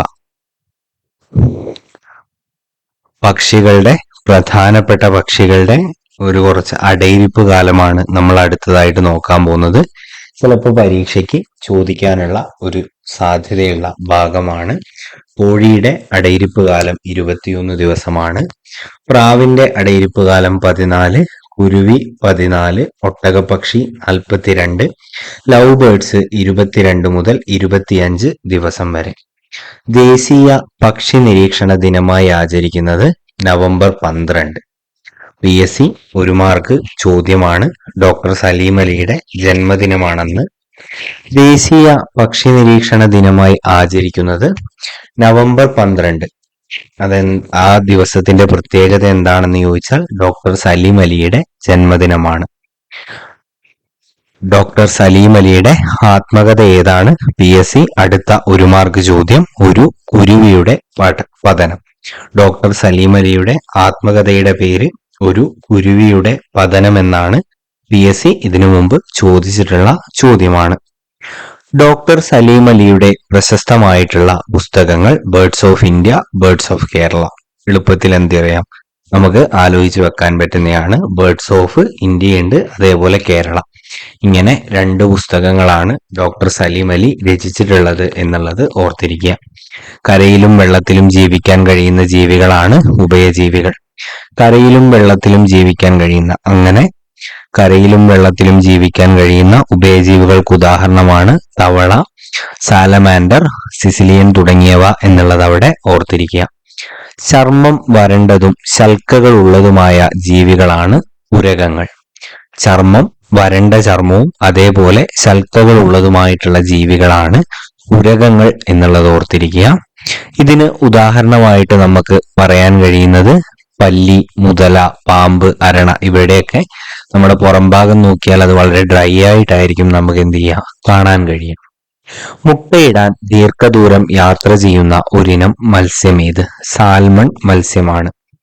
മുട്ടയിടാൻ ദീർഘദൂരം യാത്ര ചെയ്യുന്ന ഒരിനം മത്സ്യമാണ് സാൽമൺ എന്നുള്ള മത്സ്യം. വേനൽക്കാലമാകുമ്പോൾ സാൽമൺ മത്സ്യങ്ങൾ ഏത് സമുദ്രത്തിൽ നിന്നാണ് യാത്ര ആരംഭിക്കുന്നത്? പസഫിക് സമുദ്രം. വേനൽക്കാലമാകുമ്പോൾ സാൽമൺ മത്സ്യങ്ങൾ ഏത് സമുദ്രത്തിൽ നിന്നാണ് യാത്ര ആരംഭിക്കുന്നതെന്ന് ചോദിച്ചാല് പസഫിക് സമുദ്രത്തിൽ നിന്നാണ് ഈ സാൽമൺ മത്സ്യങ്ങൾ യാത്ര ആരംഭിക്കുക. ചില ജീവികളുടെ മുട്ട വിരിഞ്ഞുണ്ടാകുന്ന കുഞ്ഞുങ്ങൾ മാതൃജീവിയോട് സാദൃശ്യമില്ലാത്തവയാണ്. ഇവ അറിയപ്പെടുന്നത്. അപ്പോൾ ചില ജീവികൾ ഉണ്ടാവും, ഈ ജീവികൾക്ക് മുട്ട വിരിഞ്ഞാണ് കുഞ്ഞുങ്ങൾ ഉണ്ടാവുക. പക്ഷെ ഇവയ്ക്കുള്ള ഒരു പ്രത്യേകത എന്താണെന്ന് വെച്ചാൽ ഇവ മാതൃജീവിയോട് സാദൃശ്യമില്ലാത്തവയായിരിക്കും. അത്തരത്തിലുള്ള ജീവികൾ അറിയപ്പെടുന്ന പേരാണ് ലാർവകൾ എന്നുള്ളത് ഓർത്തിരിക്കുക. ലാർവാവസ്ഥയിലുള്ള കുഞ്ഞുങ്ങൾ വിവിധ വളർച്ചാഘട്ടങ്ങളിലൂടെ കടന്നുപോയി മാതൃജീവിയോട് സാദൃശ്യമുള്ള രൂപങ്ങളായി മാറുന്ന പ്രതിഭാസത്തെ നമ്മൾ രൂപാന്തരണം എന്ന് പറയും. ലാർവാവസ്ഥയിലുള്ള കുഞ്ഞുങ്ങൾ വിവിധ വളർച്ചാഘട്ടങ്ങളിലൂടെ കടന്നുപോയി മാതൃജീവികളോട് സാദൃശ്യമുള്ള രൂപങ്ങളായി മാറുന്ന പ്രതിഭാസത്തെ നമ്മൾ രൂപാന്തരണം എന്നാണ് പറയാം. പൂമ്പാറ്റയുടെ രൂപാന്തരണത്തിൽ ഏതൊക്കെ ഘട്ടങ്ങൾക്ക് ശേഷമാണ് ശലഭമുണ്ടാകുന്നത്? Larva, pupa. അപ്പൊ പൂമ്പാറ്റയുടെ കാര്യം നമ്മൾ പറയുകയാണെങ്കിൽ പൂമ്പാറ്റ ആദ്യം ലാർവയായിട്ട് മാറും, പിന്നെ പൂമ്പാറ്റയായി മാറും, അതിനുശേഷമാണ് അതൊരു ശലഭമായിട്ട് മാറുക. ഇനി ഇതുപോലുള്ള രൂപാന്തരണം നടക്കുന്ന ജീവികൾക്ക് ഉദാഹരണങ്ങളാണ് തേനീച്ച. രൂപാന്തരണം നടക്കുന്ന ഒരു ജീവിയാണ്. അതുപോലെ തന്നെ പൂമ്പാറ്റ, തുമ്പി, കൊതുക്, ഈച്ച ഇവയെല്ലാം തന്നെ ഈ രൂപാന്തരണം സംഭവിക്കുന്ന ജീവികളാണ്. ഒരിനം തുമ്പിയുടെ ലാർവയാണ് കുഴിയാന. ഒരു സിനിമയിൽ ഞാൻ എപ്പോഴും ഇങ്ങനെ പറയുന്നൊരു ഡയലോഗ് ഇങ്ങനെ മനസ്സിലത്തെ, തുമ്പിയുടെ ലാർവയാണ് കുഴിയാനകൾ എന്നിങ്ങനെ ഒരുമിച്ച് പറഞ്ഞു പോകുന്ന ആ ഒരു സിനിമ ഏതോ ഗണപതിയാറ്റം പറയുന്നതായിട്ടാണ് എൻ്റെ ഓർമ്മയിലുള്ളത്. അപ്പോ തുമ്പിയുടെ ലാർവയാണ് കുഴിയാന എന്നുള്ളത് ഓർത്തിരിക്കുക. ഏറ്റവും കൂടുതൽ രൂപാന്തരണം നടക്കുന്ന ജീവിവർഗം ഏതാണെന്ന് ചോദിച്ചാൽ പ്രാണികളാണ്. ഈ ഒരു രൂപാന്തരണം ഏറ്റവും കൂടുതൽ സംഭവിക്കുന്നത് ഏതിലാണെന്ന് ചോദിച്ചാൽ അത് പ്രാണികളിലാണ്. പ്രാണി വിഭാഗത്തിൽ പെടുന്നവയാണ് ഉറുമ്പ്, പുൽച്ചാടി, വണ്ട് തുടങ്ങിയവ എന്നുള്ളത് അവിടെ ഓർത്തിരിക്കുക. സാധാരണയായിട്ട് നമ്മൾ കണ്ടുവരുന്ന ചിത്രശലഭങ്ങളാണ് മഞ്ഞപ്പാപ്പാത്തി, നാരകശലഭം, ഓക്കീശലഭം, ഗരുഡശലഭം, കൃഷ്ണശലഭം, അരളിശലഭം എന്നിവ. ഇനി ഈ ഒരു ശലഭങ്ങളെ മുട്ടയിടാനായി ആകർഷിക്കുന്ന സസ്യങ്ങൾ ഏതൊക്കെയാണ് എന്നുള്ളതാണ് എരുക്, കറിവേപ്പില, നാരകം. അപ്പൊ ശലഭങ്ങളെ മുട്ടയിടാനായിട്ട് ആകർഷിക്കുന്ന പ്രധാനപ്പെട്ട സസ്യങ്ങളാണ് എരുക്, കറിവേപ്പില, നാരകം എന്നിവ. കടലിൽ നിന്ന് കരയിലേക്ക് കയറി വന്ന് മണൽ മാന്തി കുഴിയുണ്ടാക്കി മുട്ടയിടുന്ന ജീവിയാണ് കടലാമകൾ. കടലിൽ നിന്ന് കരയിലേക്ക് കയറി വന്ന് മണൽ മാന്തി കുഴിയുണ്ടാക്കി മുട്ടയിടുന്ന ജീവികളാണ് കടലാമകൾ എന്നുള്ളത് അവിടെ ഓർത്തിരിക്കുക. വനം വകുപ്പിന് കീഴിൽ മലപ്പുറം ജില്ലയിൽ വള്ളിക്കുന്നിലെ മുതിയം കടൽ തീരത്ത് സംരക്ഷിച്ചു വരുന്ന ജീവിയാണ് കടലാമ. PSC 1 മാർക്കിന് ചോദിക്കാൻ പറ്റിയ പോലത്തെ ഒരു ചോദ്യമാണ് ഇത്. പലതരത്തില് ചോദ്യങ്ങൾ ടെസ്റ്റ് ചെയ്യാം. കടലാമയെ സംരക്ഷിക്കുന്നത് എവിടെയാന്ന് ചോദിക്കാം. മലപ്പുറം ജില്ലയിലെ മുതിയം വള്ളിക്കുന്നിലെ മുതിയം കടൽ തീരത്താണ്. എങ്ങനെ വേണമെങ്കിലും ടെസ്റ്റ് ചെയ്ത് ചോദ്യം ചോദിക്കാം. വനം വകുപ്പിന് കീഴിൽ മലപ്പുറം ജില്ലയിലെ വള്ളിക്കുന്നിൽ മുതിയം കടൽ തീരത്ത് സംരക്ഷിച്ചു വരുന്ന ജീവിയാണ് കടലാമ എന്നുള്ളത് അവിടെ ഓർത്തിരിക്കുക. കുഞ്ഞുങ്ങളെ പ്രസവിച്ച് പാലൂട്ടി വളർത്തുന്ന ജീവികൾ അറിയപ്പെടുന്നത് സസ്തനികൾ. കുഞ്ഞുങ്ങളെ പ്രസവിച്ച് അവയെ പാലൂട്ടി വളർത്തുന്ന ജീവികൾ അറിയപ്പെടുന്ന പേരാണ് സസ്തനികൾ. കുഞ്ഞുങ്ങളെ പ്രസവിച്ച് പാലൂട്ടി വളർത്തുന്ന ജീവികൾ അറിയപ്പെടുന്നത് സസ്തനികൾ. പറക്കുന്ന ഒരു സസ്തനിയാണ് വവ്വാല്. പറക്കുന്ന ഒരു സസ്തനിയാണ് വവ്വാൽ. എന്നാലും മുട്ടയിടുന്ന ചില സസ്തനികളുമുണ്ട്. ഇവയ്ക്ക് ഉദാഹരണമാണ് പ്ലാറ്റിപ്പസും അതേപോലെ എക്കിഡ്നയും. മുട്ടയിടുന്ന സസ്തനികൾക്ക് ഉദാഹരണമാണ് പ്ലാറ്റിപ്പസും അതേപോലെ എക്കിഡ്നയും. ഇവ കുഞ്ഞുങ്ങളെ പാലൂട്ടി വളർത്തുകയാണ് ചെയ്യുന്നത്. പ്രസവിക്കുന്ന അച്ഛൻ എന്നറിയപ്പെടുന്നത് കടൽ കുതിരയാണ്. അപ്പൊ കടൽ കുതിരയുടെ നമ്മളിങ്ങനെ മറ്റൊരു വിശേഷണമായിട്ട് പറയുന്നത് പ്രസവിക്കുന്ന അച്ഛൻ. അപ്പൊ പ്രസവിക്കുന്ന അച്ഛൻ എന്ന് പറഞ്ഞു കഴിഞ്ഞാൽ അവിടെ കുതിര കടലിലേക്ക് ഓടിപ്പോകുന്നതൊക്കെ ഒന്ന് ഓർക്കാൻ ശ്രമിക്കുക. ശരീരഭാഗങ്ങൾ മുറിഞ്ഞാൽ ആ ഭാഗം വളർന്ന് പുതിയ ജീവികളായി മാറുന്ന ജീവികളാണ് മണ്ണിരയും പ്ലനേറിയും ഒക്കെ. മണ്ണിലൊക്കെ മണ്ണിരകൾ ഇപ്പൊ കാണാൻ വളരെ വിരളമാണ്. എന്നിരുന്നാൽ തന്നെ നമ്മൾ മണ്ണിരകളെയൊക്കെ കാണുമ്പോൾ ഈ മണ്ണിരയുടെ ശരീരഭാഗം മുറിഞ്ഞു പോയാൽ അത് പുതിയ ജീവികളായി വളർന്നു മാറുന്ന ഒരു പ്രക്രിയ നമുക്കതിൽ കാണാൻ പറ്റും. അതാണ് അവിടെ പറഞ്ഞിരിക്കുന്നത്. ശരീരഭാഗങ്ങൾ മുറിഞ്ഞാൽ ആ ഭാഗം വളർന്ന് പുതിയ ജീവികളായി മാറുന്ന ജീവികളാണ് മണ്ണിരയും പ്ലനേറിയും. സഞ്ചിമൃഗം എന്നറിയപ്പെടുന്നത് എല്ലാവർക്കും അറിയായിരിക്കും കങ്കാരു. കങ്കാരുക്കളെ കൂടുതലായി കാണപ്പെടുന്ന രാജ്യം ഓസ്ട്രേലിയയാണ്. നമ്മൾ ക്രിക്കറ്റൊക്കെ കാണുമ്പോൾ കങ്കാരു പടാന്നൊക്കെ ഈ ഓസ്ട്രേലിയക്കാരെ കുറിച്ച് പറയാറുണ്ട്. കങ്കാരുക്കളെ കൂടുതലായി കാണപ്പെടുന്ന രാജ്യം ഓസ്ട്രേലിയ. പ്രസവിക്കുന്ന പാമ്പ് എന്നറിയപ്പെടുന്നത് അണലിയാണ്. പ്രസവിക്കുന്ന പാമ്പ് എന്നറിയപ്പെടുന്നത് അണലി. പ്രസവിക്കുന്ന പാമ്പ് അണലി. കടലിലെ മഴക്കാടുകൾ എന്നറിയപ്പെടുന്നത് പവിഴപ്പുറ്റുകളെയാണ്. കടലിലെ മഴക്കാടുകൾ എന്ന് വിശേഷിപ്പിക്കുന്നത് പവിഴപ്പുറ്റുകൾ. കടലിലെ മഴക്കാടുകൾ എന്ന് വിശേഷിപ്പിക്കുന്നത് പവിഴപ്പുറ്റുകൾ. കടലിനടിയിൽ പൂന്തോട്ടങ്ങളെ പോലെ കാണപ്പെടുന്ന ജീവിവർഗമാണ് പവിഴപ്പുറ്റുകൾ. കടലിനടിയിൽ പൂന്തോട്ടങ്ങളെ പോലെ കാണപ്പെടുന്ന ജീവിവർഗം പവിഴപ്പുറ്റുകൾ. പവിഴപ്പുറ്റുകൾ സംരക്ഷിക്കേണ്ടതിന്റെ പ്രാധാന്യത ബോധ്യപ്പെടുത്തുന്നതിനായി പവിഴപ്പുറ്റു വർഷമായി ആചരിച്ച വർഷങ്ങളാണ് 1997 2008. പവിഴപ്പുറ്റുകൾ സംരക്ഷിക്കേണ്ടതിന്റെ പ്രാധാന്യത ബോധ്യപ്പെടുത്തുന്നതിനായി പവിഴപ്പുറ്റു വർഷമായി ആചരിച്ച വർഷങ്ങളാണ് 1997 2008 എന്നീ വർഷങ്ങൾ. ലോകത്തിലെ ഏറ്റവും വലിയ പവിഴപ്പുറ്റുകൾ കാണപ്പെടുന്നത് ഗ്രേറ്റ് ബാരിയർ റീഫ്. ഈ ഒരു ഗ്രേറ്റ് ബാരിയർ റീഫ് ഓസ്ട്രേലിയയിലാണ്. ലോകത്തിലെ ഏറ്റവും വലിയ പവിഴപ്പുറ്റുകൾ കാണപ്പെടുന്നത് ഗ്രേറ്റ് ബാരിയർ റീഫിലാണ്. അത് ഓസ്ട്രേലിയയിലാണ് എന്നുള്ളത് അവിടെ ഓർത്തിരിക്കുക. ഇന്ത്യയിൽ പവിഴപ്പുറ്റുകൾ ധാരാളമായി കാണുന്ന പ്രദേശം ലക്ഷദ്വീപാണ്. ഇന്ത്യയിൽ പവിഴപ്പുറ്റുകൾ ധാരാളമായി കാണപ്പെടുന്ന പ്രദേശം ഏത് എന്ന് നിങ്ങൾക്കൊരു ചോദ്യം വന്നിട്ടുണ്ടെങ്കിൽ അവിടെ നിങ്ങൾക്ക് ആൻസറിൽ ആ ഒരു ലക്ഷദ്വീപ് ഉണ്ടാവും എന്നുള്ള കാര്യം കൂടി അവിടെ ഓർത്തിരിക്കുക.